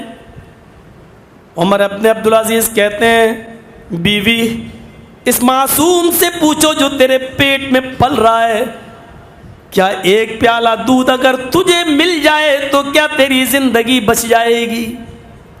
بیوی کہتی ہے یہ تو میں ہی بتا دوں گی، کچھ تقویت تو مل جائے گی اس بچے کو۔ عمر ابن عبدالعزیز کا تاریخی جواب سنیے، کیا کہتے میری بیوی اپنے اس پیٹ کے بچے سے کہہ دو اگر مسلمانوں کی امانت میں خیانت کرنے کے بعد ایک پیالہ دودھ پی کر اگر تیری زندگی بچ رہی ہے تو بیٹے مجھے تیری زندگی نہیں چاہیے۔ اس بچے سے کہہ دو کہ بیٹا مجھے تیری زندگی نہیں چاہیے، مرتا ہے تو مر جانے دو، مجھے اپنے بچے کا مر جانا گوارا ہے لیکن مسلمانوں کی امانت میں خیانت کرنا گوارا نہیں ہے۔ اپنے پڑوسیوں کی زمینیں دبانے والوں، اپنے بھائیوں کی زمین و جائیداد پہ قبضہ کرنے والوں، ان کی امانتوں میں خیانت کرنے والوں، کیا نماز پڑھ لینا کافی ہے؟ روزہ رکھ لینا کافی ہے؟ حج کر لینا کافی ہے؟ زکوٰۃ دے دینا کافی ہے؟ اپنی بیوی کو جس کی ضرورت تھی دودھ کی اور مجبوری میں تو جائز ہی تھا، لیکن چونکہ مثال بننا تھی، میں امیر المومنین ہوں، اگر میں ایسا کروں گا تو دوسرے لوگ کیا کریں گے، یہ وہی عمر ابن عبدالعزیز ہیں کہ جن کا آج رات میں چاند ہو گیا عید کا اور بیٹے کے پاس نئے کپڑے نہیں ہیں. بیوی نے کہا میں پرانے کپڑے پہن لوں گی, آپ پہن لیں گے, لیکن بچے کو تو نئے کپڑے پہننے دو, اس کا دل کیوں توڑ رہے ہو؟ کہا بیوی مجھے تنخواہ اتنی نہیں ملتی ہے. کہا 1 مہینے کی تنخواہ ایڈوانس لے لو, اگلے مہینے مت لے لینا, کٹا دینا. لیٹر لکھتے ہیں کیشیئر کے پاس, لیٹر جاتا ہے 1 مہینے کی تنخواہ ایڈوانس دے دو, میرے بچے کے پاس نئے کپڑے نہیں ہیں پہننے کے لیے, اگلے مہینے ہم آپ کی کٹا دیں گے, اگلے مہینے تنخواہ نہیں لیں گے آپ سے. خادم جاتا ہے لیٹر دیتا ہے, کیشیئر لیٹر پڑھتا ہے, اسی لیٹر کے پیچھے ایک تحریر لکھ کر لفافے میں بند کر کے لوٹا دیتا ہے. کہا کہ 1 مہینے کی تنخواہ ایڈوانس منگائی, وہ کہا میں نے لکھ دیا ہے, یہ لیٹر عمر ابن عبدالعزیز کو دے دینا, اس کے بعد اگر وہ منگاتے ہیں تمہیں بھیج دیں, تمہیں دینے کے لیے تیار ہوں. لیٹر عمر ابن عبدالعزیز کے ہاتھ میں آیا, کیا ہوا؟ جو تنخواہ منگائی تھی وہ نہیں دیا؟ کہا نہیں, انہوں نے کچھ لکھ دیا. پڑھا, پڑھنے کے بعد آنکھوں میں آنسو آ جاتے ہیں. اس پر لکھا ہوا تھا امیر المومنین آپ کا حکم سر آنکھوں پر, 1 مہینے کی 1 سال کی جتنی کہ ہم آپ کو تنخواہ دینے کے لیے تیار ہیں. آپ نے لکھا ہے اگلے مہینے اس تنخواہ کو کاٹ لینا, لیکن آپ نے یہ نہیں لکھا ہے اگلے مہینہ آنے سے پہلے اگر آپ کا انتقال ہو جاتا ہے تو یہ 1 مہینے کی پیش کی تنخواہ جو آپ لے رہے ہیں یہ کون واپس کرے گا بیت المال کے اندر؟ بیوی تم کہتی ہو 1 مہینے کی تنخواہ ایڈوانس لے لو, میرا کیشیئر کہتا ہے کہ 1 مہینے تم زندہ بھی رہو گے یا نہیں, اس بات کی گارنٹی دو. دے سکتا ہوں میں گارنٹی؟ دے سکتی ہو تم گارنٹی؟ بیوی کا سر بھی جھک گیا. عمر ابن عبدالعزیز اپنے کیشیئر کے لیے دعائے خیر کرتے کہ اللہ ایسے امانت دار لوگ اگر رہیں گے تو 1 بھی درہم کی بے ایمانی کوئی نہیں کر سکتا ہے. یہ مسلمانوں کی امانت مسلمانوں پر خرچ ہوگی. اور پھر تاریخ نے دیکھا اپنی نگاہوں سے کہ دوسرے دن عید کی نماز پڑھانے کے لیے عمر ابن عبدالعزیز جو کپڑا پہن کے گئے اس میں پیبند لگا ہوا تھا. عورتوں نے منظر دیکھا کہ ان کی بیوی بھی جوڑ لگے ہوئے کپڑے پہن کر گئیں, اور بچے کو بھی لوگوں نے دیکھا کہ وہ پرانے کپڑوں میں عمر ابن عبدالعزیز کا بیٹا عید کی نماز پڑھ رہا ہے. اس عمل کو کہاں رکھیں گے آپ؟ اس کو کس عمل کے دائرے میں آپ شمار کریں گے؟ سوچنا چاہیے ہمیں. امام عادل, عدل و انصاف کرنے والا امیر, وشاب نشا فی عبادت اللہ. دوسرا وہ نوجوان, بڑھاپے میں تو سبھی نماز پڑھ لیتے ہیں, اب ہمارا اللہ اللہ کا وقت ہو گیا, پتہ نہیں کب مر جائیں, سب چلے گئے. شاب نشا فی عبادت اللہ, دوسرا وہ نوجوان جو اپنے رب کی عبادت میں لگا ہوا ہے, عرش کے سائے میں ہوگا. جوانی کی عبادت اللہ کو بہت زیادہ پسند ہے, کیونکہ اس عمر میں شیطان زیادہ حاوی ہوتا ہے, عبادت سے روکتا ہے. اور ایک نوجوان شیطان کے وسوسوں کو دبوچتا ہوا اور سمندر کی لہروں کو چیرتا ہوا آگے بڑھتا ہے اور اللہ کی عبادت کرتا ہے. میرے بھائیوں, تو اس عبادت کو اللہ زیادہ پسند کرتا ہے, اس لیے وہ نوجوان عرش کے سائے میں ہوگا. تیسرا وَرَجُلٌ قَلْبُهُ مُعَلَّقٌ فِي الْمَسَاجِدِ, تیسرا وہ نوجوان جس کا دماغ مسجد کی طرف لگا ہوا ہے. تیسرا وہ آدمی مسجد کی طرف دماغ لگا ہوا ہے. فجر کی نماز پڑھ کے آیا, کام پہ گیا, بار بار گھڑی دیکھ رہا ظہر کب ہو رہی ہے, کام کرتا جا رہا, گھڑی دیکھتا جا رہا, کام کرتا جا رہا, وقت دیکھتا جا رہا ہے. جیسی ظہر کی اذان ہوئی ظہر کی نماز پڑھنے پہنچ گیا. ظہر کی نماز کے بعد گھر آیا, بار بار دیکھ رہا ہے عصر کب ہوگی, عصر کب ہوگی. عصر میں دماغ لگا ہوا ہے, عصر پڑھ کے آیا, مغرب کی فکر لگی ہوئی ہے, مغرب پڑھ کے آیا, عشاء کی فکر لگی ہوئی ہے, عشاء کے بعد بستر پہ سوتا ہے, رات میں کئی بار اٹھتا ہے, بار بار دیکھتا فجر کب ہو رہی ہے. ایسا شخص قیامت کے دن عرش الہی کے سائے میں ہوگا. یہ تیسرا شخص ہے. وَرَجُلٌ قَلْبُهُ مُعَلَّقٌ فِي الْمَسَاجِدِ وَرَجُلَانِ تَحَابَّا فِي اللَّهِ اجْتَمَعَا عَلَيْهِ وَتَفَرَّقَا عَلَيْهِ. چوتھا وہ انسان, وہ مومن, وہ شخص عرش کے سائے میں ہوگا جس نے کسی سے محبت کی ہوگی تو اللہ کے لیے, اور دشمنی کی ہوگی تو اللہ کے لیے. یہ بہت عجیب ایمان کی کیفیت ہے، محبت کسی سے ہو تو اللہ کے لیے، دشمنی کسی سے ہو تو اللہ کے لیے۔ حضرت علی ایک یہودی سے شرط کے ساتھ جنگ لڑ رہے تھے، چل یا تو مجھے قتل کر دے یا میں تجھے قتل کر دوں۔ دونوں لڑ رہے تھے، یہ اسلامی جنگ تھی، ایک مسئلے کو لے کے ہو گئی، اکیلے ہو گئی۔ حضرت علی نے کہا ٹھیک ہے، اکیلے لڑنا چاہتا تو اکیلے لڑ۔ یہ جنگ ہونے لگی، کبھی علی بھاری، کبھی یہودی بھاری، کبھی علی اس پر، کبھی وہ۔ بالآخر ایک ایسا داؤں چلا حضرت علی رضی اللہ تعالیٰ عنہ نے کہ وہ اس یہودی کے اوپر حاوی ہو گئے، تلواریں دونوں کی گر گئیں، تلواریں چلی تو دونوں کی گر گئیں، اور علی رضی اللہ تعالیٰ نے اس یہودی کے سینے پہ سوار ہو گئے اور اس کا گلا پکڑ دیا اور اس کو دبانے لگے کس کے۔ جب زور سے دبانے لگے کہ اس کو مار ڈالوں تو اس یہودی نے بہت سا تھوک اپنے منہ میں جمع کیا اور حضرت علی کے چہرے پر تھوک دیا، تھوک کر دیا چہرے پہ۔ اس نے سوچا کہ تھوکیں گے تو حضرت علی اپنے ہاتھ سے اپنا تھوک صاف کریں گے، گرفت ہلکی ہو جائے گی تو میں نکل جاؤں گا۔ اس نے تھوکا، بھائی جو مر رہا ہے، جو نیچے ہے، وہ تو ہر داؤں اپنائے گا۔ تو حضرت علی نے جب اس کی گردن دبانا چاہی تو اس نے تھوک دیا۔ جب تھوکا تو حضرت علی کو اور غصہ آ گیا، چہرے کو صاف نہیں کر رہے ہیں، اور غصہ آیا تو لگا دبا دوں۔ اس میں اور مزید طاقت لگا دی حضرت علی نے، اب تو دبا ہی دوں، میں نے غصے میں تو اور زیادہ طاقت آ جاتی ہے، ایک دم دبانا چاہ، لیکن وہیں چھوڑ دیا، ہٹ گئے۔ اے بھگ، چل میری آنکھوں کے سامنے سے ہٹ جا، چل جا، میں نے تجھے چھوڑ دیا۔ وہ ایک طرف کھڑا دیکھ رہا ہے، اس حال میں تو ان کو مار ہی ڈالنا چاہیے، اور پھر چھوڑ دیا۔ حضرت علی پیٹھ گھما کر جانے لگے، کہنے لگا اے علی جا رہے ہو جاؤ، لیکن وجہ بتاتے چلے جاؤ، ہماری تمہاری لڑائی تو جان لینے کی لڑائی تھی، اور آپ میرے اوپر قابو بھی پا چکے تھے۔ جب آپ میرے گردن پہ سوار تھے اور میرا گلا دبا رہے تھے، میں نے آپ کے اوپر جب تھوکا تو دیکھا کہ آپ کی آنکھیں اور لال ہو گئیں، غصے میں آپ نے اور زیادہ وزن بڑھا دیا، مجھے یقین ہو گیا کہ آپ میں زندہ نہیں رہوں گا، اور ایسے موقع پر آپ نے مجھے چھوڑ دیا۔ چھوڑنے کی وجہ کیا ہے؟ حضرت علی کا شاندار جواب یہ تھا، جب میں تجھ سے لڑ رہا تھا تو اللہ کے لیے، جب میں تجھے قتل کرنے کے لیے تلوار چلا رہا تھا تو میری یہ لڑائی اللہ کی رضامندی کے لیے تھی، جب میں تیرے سینے پہ سوار ہوا اس وقت بھی میں اللہ کے لیے، جب میں تیرا گلا دبا کر تجھے مار رہا تھا وہ بھی اللہ کے لیے، جب تو نے میرے چہرے پر تھوکا تو تھوکنے کے بعد جو مجھے اور غصہ آیا، جو مزید غصہ بڑھا، اس غصے میں نے تجھے جو گلا دبایا تو یہ اللہ کے لیے نہیں تھا، یہ میرا ذاتی انتقام تھا۔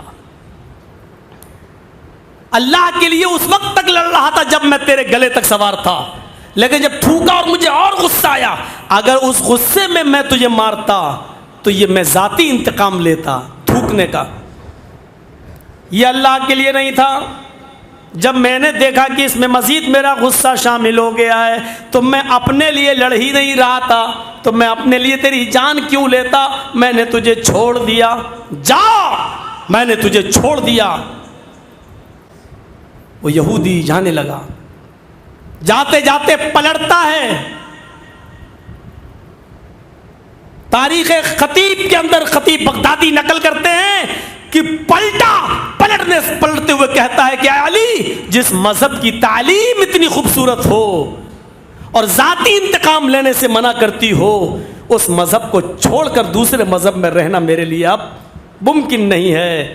اشہد ان لا الہ الا اللہ و اشہد ان محمدن عبدہ و رسولہ، یہ کلمہ پڑھ کر وہ اسلام لے آتا ہے۔ تو یہ چوتھا شخص ہوگا عرش کے الہی میں، عرش الہی کے سائے میں، جو کسی سے محبت کرتا ہوگا تو اللہ کے لیے، اور دشمنی کرتا ہوگا کسی سے تو اللہ کے لیے، اپنے ذاتی مفاد کے لیے نہیں۔ اور پانچواں، وہ نوجوان، وہ آدمی، وہ مرد، وَرَجُلٌ، یہ دونوں کے لیے ہے، وَرَجُلٌ طَلَبَتْهُ امْرَأَةٌ ذَاتَ مَنْصَبٍ وَجَمَالٍ فَقَالَ إِنِّي أَخَافُ اللَّهَ، وہ شخص بھی قیامت کے دن عرش الہی کے سائے میں ہوگا جس کو کسی خوبصورت لڑکی نے، کسی خوبصورت عورت نے برے کام کے لیے آمادہ کیا، برائی کی دعوت دی، زنا کی طرف نمنترن دیا، کھل کر اس سے پیشکش کی آؤ اور میرے جسم کے ساتھ کھیلو، میں پوری اجازت دیتی ہوں۔ اور ایسے موقع پر جب کوئی نہ ہو، وہ مرد وہ عورت ایک دوسرے کے لیے بالکل آزاد ہو چکے ہوں اور کوئی گرفت اور کسی کا کوئی خوف نہ ہو اور پوری طریقے سے ایک دوسرے کے ارادوں کو پورا کرنے کے لیے دونوں آزاد ہوں، ایسے موقع پر اللہ کا خوف کسی مومن کے اندر، کسی مرد کے اندر آ جاتا ہے اور وہ کہتا ہے نہیں، ہٹ یہاں سے، کائنات کی کوئی طاقت دیکھ رہی ہو یا نہ دیکھ رہی ہو لیکن اللہ مجھے دیکھ رہا ہے، اور ایسے موقع پر کہتا نہیں، انی اخاف اللہ، میں اللہ سے ڈرتا ہوں، اور اللہ سے ڈر کر یہ شخص قابو پا جانے کے باوجود اس لڑکی کو، اس عورت کو چھوڑتا ہے اور اس سے گناہ نہیں کرتا ہے، تو ایسا شخص قیامت کے دن عرش الہی کے سائے میں ہوگا۔ کیوں؟ کیونکہ شیطان پوری طریقے سے حاوی تھا اور کوئی روکنے والا بھی نہیں تھا، اور غلط کام کرنے کے بعد بھی کوئی گرفت کا کوئی خوف نہیں تھا۔ ایسے موقع پر بھی اللہ کے خوف نے اس کو روکے رکھا، تو ایسا شخص جو ہے وہ عرش الہی کے سائے میں ہوگا۔ نہ صرف مرد، اگرچہ حدیث میں رجل کا لفظ موجود ہے لیکن فتح الباری میں حافظ احمد ابن حجر نے لکھا ہے اگر کوئی عورت بھی یہ کہہ دیتی ہے نہیں میں اللہ سے ڈرتی ہوں، تو وہ بھی عرش الہی کے سائے میں وہ عورت بھی شامل ہوگی۔ وَرَجُلٌ طَلَبَتْهُ امْرَأَةٌ ذَاتَ مَنْصَبٍ وَجَمَالٍ فَقَالَ إِنِّي أَخَافُ اللَّهَ وَرَجُلٌ ذَكَرَ اللَّهَ خَالِيًا فَفَاضَتْ عَيْنَاهُ۔ چھٹا وہ آدمی اللہ کے عرش کے سائے میں ہوگا جو اللہ کا ذکر تنہائی میں کیا، اللہ کو تنہائی میں یاد کیا، اللہ کا ذکر تنہائی میں کیا اور اللہ کے خوف سے وہ رو دیا۔ مولوی جرجیز بھرے مجمع میں تو رو سکتا ہے، جرجیز کی تقریر سن کے مجمع میں ہر ایک کے آنکھوں میں آنسو آ سکتے ہیں، یہ تقویٰ نہیں ہے۔ ہاں آ گئے الگ بات ہے، لیکن تقویٰ تو وہ ہے کہ رات میں باپ بھی سو رہا ہو، ماں بھی سو رہی ہو، پوری دنیا سے ہم دور ہیں، تنہائی میں الگ کمرے میں سجدے میں پڑے ہوئے اللہ سے دعا مانگ رہے، سجدے سے سر اٹھاتے ہیں، ربنا اصرف عنا عذاب جہنم ان عذابها کان غراما، اے اللہ تیرا عذاب بڑا سخت ہے، اپنے عذاب سے ہمیں بچا لے۔ اللہ جہنم کی جاسوس تپش میں برداشت نہیں کر سکتا، اللہ جہنم سے ہمیں نجات دے دے۔ جو رات میں اللہ کا ذکر کیا، اللہ کے خوف سے رویا، تنہائی میں اس کی آنکھ سے آنسو آ گئے، جس کو اللہ رب کسی نے مجبور نہیں کیا۔ رات کی تنہائی میں آنے والے آنسو حقیقت میں خوف خدا سے آتے ہیں، اللہ کے ڈر سے ہی آتے ہیں، کیونکہ اس کو رلانے والا کوئی نہیں تھا۔ آج وہ رویا تو واقعی اللہ کے خوف سے رویا ہے۔ فرمایا رجل ذکر اللہ خالیا، جس نے اللہ کو تنہائی میں یاد کیا، ففاضت عیناہ، اور اللہ کو یاد کر کے اس کی آنکھوں میں آنسو آ گئے، تو وہ بھی قیامت کے دن عرش الہی کے سائے میں ہوگا، اللہ کے عرش کے سائے میں ہوگا۔ یہ چھٹا آدمی ہے۔ اور ساتواں رجل تصدق بصدقۃ فاخفاها، وہ شخص ساتواں عرش الہی کے سائے میں ہوگا جس نے اللہ کی راہ میں صدقہ و خیرات کیا ہے، چھپا کر کیا، فاخفاها، اس نے اس کو چھپایا، ناموری کے لیے نہیں، شہرت طلبی کے لیے نہیں، ڈھونڈتا رہا، تلاش کرتا رہا کہ کون ضرورت مند ہے اور چپکے سے اس ضرورت مند کی مدد کر دی۔ فاخفاها، اس کو چھپایا، اور ایسا چھپایا کہ حتی لا تعلم شمالہ ما تنفق یمینہ، اس نے اپنے دائنے ہاتھ سے کسی کو کیا دیا اس کی خبر اس کے بائیں ہاتھ کو بھی نہیں ہوئی، یعنی کسی کو بھی پتہ نہ چلا۔ ایسا شخص جو دائیں ہاتھ سے دے اور بائیں ہاتھ کو بھی اس کی خبر نہ ہو اور وہ غریبوں کی کو صدقہ و خیرات کرے، تو ایسا شخص بھی قیامت کے دن عرش الہی کے سائے میں ہوگا، عرش الہی کے سائے میں ہوگا۔ میرے بھائیو، ان چیزوں کو آپ اپنی زندگی میں لائیے، یہ نیک اعمال ہیں جو ہمیں آگے بڑھا رہے ہیں، نیک اعمال میں ہم آگے بڑھیں اور گناہوں سے بھی بچتے چلیں۔ یاد رکھنا، ہمارے اسلاف کی پوری زندگی پڑھیں، وہ نیک اعمال کو شمار کیا کرتے تھے، نیک اعمال کو گن گن کر رکھا کرتے تھے، انتقال کے موقع پر وہ ان کو یاد کیا کرتے تھے۔ حضرت زید ابن ثابت ثابت مشہور صحابی گزرے، ان کے بارے میں امام بخاری رحمۃ اللہ علیہ اپنی مشہور کتاب الادب المفرد کے اندر نقل کرتے ہیں کہ یہ اپنے مہمان کے ساتھ نماز پڑھنے کے لیے اپنے 2 منزلہ مکان سے نیچے اترتے ہیں۔ ان کا مہمان مسجد میں جا رہا ہے، یہ بھی مسجد میں نماز پڑھنے کے لیے جا رہے ہیں، لیکن مہمان کا بیان ہے کہ زید ابن ثابت ہلکے ہلکے اور چھوٹے چھوٹے قدم رکھتے ہیں۔ مہمان کہتا ہے ارے مسجد قریب ہے، آپ جلدی کیوں نہیں چلتے ہیں، آپ اتنے چھوٹے چھوٹے قدم کیوں رکھتے ہیں؟ زید ابن ثابت نے کہا کہ میں نے جناب محمد رسول اللہ صلی اللہ علیہ وسلم سے سنا ہے مسجد کی طرف اٹھنے والا ہر قدم پر اللہ ایک نیکی دیتا ہے اور ایک گناہ معاف کرتا ہے، تو میں چھوٹے چھوٹے قدم اس لیے رکھتا ہوں تاکہ مسجد تک جاتے ہوئے ہمارے قدموں کی تعداد بڑھ جائے، ہماری نیکیوں میں اضافہ ہو جائے اور ہمارے اتنے ہی گناہ مٹ جائیں۔ نیک عمل کرنے والوں کے جذبات دیکھیے، مسجد قریب ہے تو قدم چھوٹے چھوٹے رکھ رہے ہیں تاکہ جتنے زیادہ قدم ہوں گے اتنی زیادہ نیکیاں ہمیں مل جائیں۔ ایک ایک چیز کا شمار کیا جاتا تھا، ایک ایک چیز کا شمار رکھا جاتا تھا۔ میرے پیارے ساتھیوں، غور کرو، غور کیجئے ان تمام چیزوں پر۔ عبداللہ ابن محمد ادریس کا واقعہ، عبداللہ ابن محمد ادریس کا واقعہ امام خطیب بغدادی میں نقل کرتے ہیں کہ محمد ابن عبداللہ ابن ادریس کہ جب انتقال کا وقت آیا تو ان کی بیٹی رونے لگی۔ بہت بڑے محدث گزرے ہیں عبداللہ ابن ادریس، بہت بڑے محدث گزرے ہیں۔ ان کے انتقال کا وقت آیا تو ان کی بیٹی رونے لگی، تو کہتے ہیں کہ میری لخت جگر، میری بیٹی تم روتی کیوں؟ تمہیں رونے کی ضرورت نہیں۔ کہا ابو آپ کی طبیعت خراب ہے، لوگ آپ کو دیکھنے آ رہے ہیں اور آپ کہہ رہے ہیں کہ میں روتی کیوں نہیں، رو کیوں رہی ہوں؟ نہیں میں روؤں نہیں تو کیا ہنسوں؟ فرمایا میری بیٹی مجھے اللہ کی ذات سے پوری امید ہے کہ اللہ مجھے جہنم میں داخل نہیں کرے گا۔ اے میری بیٹی تم جس گھر میں بیٹھی ہو رو رہی ہو، اس گھر کے اندر میں نے اب تک 4000 مرتبہ قرآن کریم کی تلاوت کی ہے۔ او میری بیٹی جس گھر کے اندر تم رو رہی ہو اس گھر کے اندر میں نے 4000 مرتبہ قرآن کی تلاوت کی ہے۔ میری بیٹی مجھے اللہ کی ذات سے امید ہے کہ اس گھر کے اندر 4000 مرتبہ قرآن پڑھنے کی برکت سے اور اس کے ثواب سے اللہ مجھے محروم نہیں کرے گا، اور رب کی ذات سے مجھے امید ہے کہ انشاءاللہ مجھے جنت دے گا۔ اس طریقے سے وہ نیکیاں شمار کیا کرتے تھے، اس طریقے سے وہ نیکیاں گنا کرتے تھے۔ ابن الجوزی نے تلبیس ابلیس کے اندر سلیمان تیمی کا ایک واقعہ نقل کیا ہے کہ جب ان کے انتقال کا وقت آیا تو وہ بھی رو رہے ہیں۔ ان سے پوچھا کہ تم کیوں رو رہے ہو؟ انہوں نے کہا 27 سال پہلے میں نے گناہ کیا تھا، آج اس گناہ کو یاد کر کے میرے آنکھوں میں آنسو آ گئے۔ اللہ تعالیٰ نے وہ گناہ میرا معاف کیا ہوگا یا نہیں کیا ہوگا؟ پوچھا وہ گناہ کیا ہے؟ فرمایا کہ آج سے 27 سال پہلے میں نے ایک بدعتی سے سلام کر لیا تھا، میں نے ایک بدعتی کو سلام کر لیا تھا۔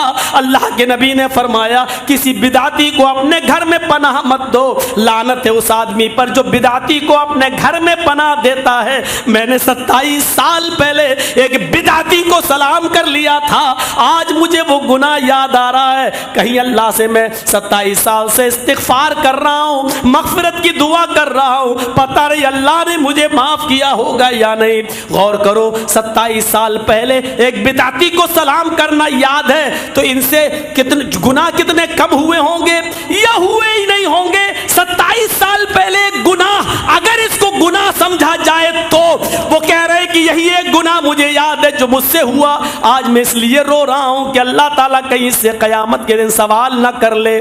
سلام کر لیا تو کہہ رہے ہیں کہ اللہ ہم سے جواب طلب نہ کر لے۔ جو لوگ بدعتیوں کو اپنی بیٹیاں دے دیتے ہیں، ان کے ساتھ نکاح کر دیتے ہیں، ان کا گھر بدعتیوں کے گھر میں بسا دیتے ہیں اور زندگی بھر اپنی بیٹی کو شرک اور بدعتوں میں ملوث کر دیتے ہیں، وہ لوگ اپنے بارے میں سوچیں ان کو کتنا اللہ سے ڈرنا چاہیے. اس لیے میں نے کہا نیک اعمال میں آگے بڑھنے کے ساتھ ساتھ اپنے گناہوں پر بھی نظر ڈالو, اپنے گناہوں کے بارے میں بھی سوچو کہ ہم نے کون کون سے گناہ کر ڈالے ہیں. میرے پیارے ساتھیوں, یہاں سے ہمیں اندازہ لگانا چاہیے اور سوچنا چاہیے. حضرت ابو سفیان امیر معاویہ کے باپ جب اسلام قبول کر چکے تھے, اور ایک دن آیا کہ جب ان کے انتقال کا وقت آیا, علامہ ابن عبد البر نے الاستیعاب کے اندر اس واقعے کو نقل کیا ہے کہ جب ابو سفیان امیر معاویہ کے باپ کے انتقال کا وقت آیا تو وہ رو رہے ہیں. لیکن لوگوں نے رونے کی وجہ پوچھی, کہا کیا موت کے ڈر سے رو رہے ہو؟ کہتے نہیں. کیا کوئی گناہ ہوا ہے؟ تو انہوں نے کیا کہا ہے, غور کرو,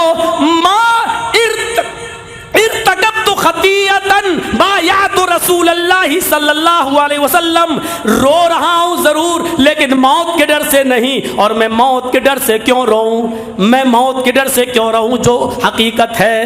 ہاں, جب سے میرے ان ہاتھوں نے اللہ کے رسول کے ہاتھ پر بیعت کی ہے, بایعت رسول اللہ مرتکبت خطیئۃ بایعت رسول اللہ صلی اللہ علیہ وسلم, جب سے میں نے نبی کے ہاتھ پر بیعت کی ہے یعنی اسلام لایا ہوں, اس دن کی تاریخ سے آج تک میں نے کوئی خطا نہیں کی, کوئی گناہ کیا ہی نہیں ہے, تو میں کیوں روؤں؟ بس دعا اس بات کی ہے کہ ایمان پر میرا خاتمہ ہو جائے. غور کرو, یہ لوگ اپنے آپ کو کتنا شمار کیا کرتے تھے کہ ہم نے نیکیاں کتنی کی ہیں اور گناہ کتنا کیے ہیں.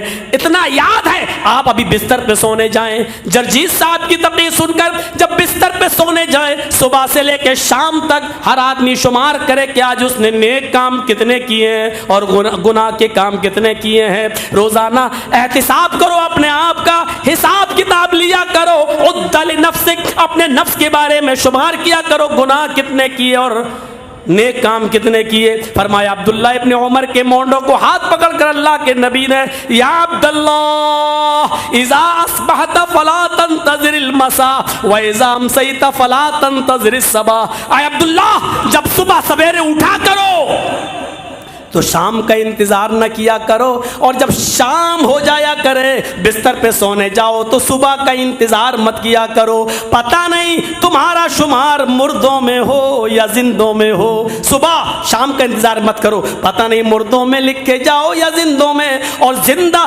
شام کر ہو جائے تو صبح کا انتظار مت کرو, پتہ نہیں صبح تک تم زندوں میں لکھے جاؤ یا مردوں میں. میرے بھائیو, اس طریقے سے آپ احساس دلایا کرتے تھے کہ نیک اعمال میں آگے بڑھو اور اپنے گناہوں سے توبہ کرو. اللہ رب العالمین غفور الرحیم ہے جو تمہارے گناہوں کو بخش دے گا. اللہ سے دعا کیجئے کہ بار الہ ہمیں نیک کاموں کے کرنے میں آگے بڑھائے اور ہمیں گناہوں سے بچنے کی توفیق عطا فرمائے. اور یہ بھی دعا کرنا چاہیے پھر یہ دعا کہ بار الہ جب تک تو ہمیں زندہ رکھ, اسلام پہ زندہ رکھنا, اور جب ہمارا خاتمہ ہو تو ایمان پر ہمارا خاتمہ فرمانا. یہ ضروری ہے ایمان پر خاتمہ, کیونکہ نیک اعمال کرتے کرتے زندگی گزر جائے اور خاتمہ ایمان پر نہ ہو تو پھر ہماری موت بیکار ہے. میرے بھائیو, اللہ ہمیں نیک عمل کی توفیق بھی عطا فرمائے اور خاتمہ ہمارا ایمان پر فرمائے. وما علینا الا البلاغ المبین وآخر دعوانا الحمد للہ رب العالمین. السلام علیکم ورحمۃ اللہ وبرکاتہ.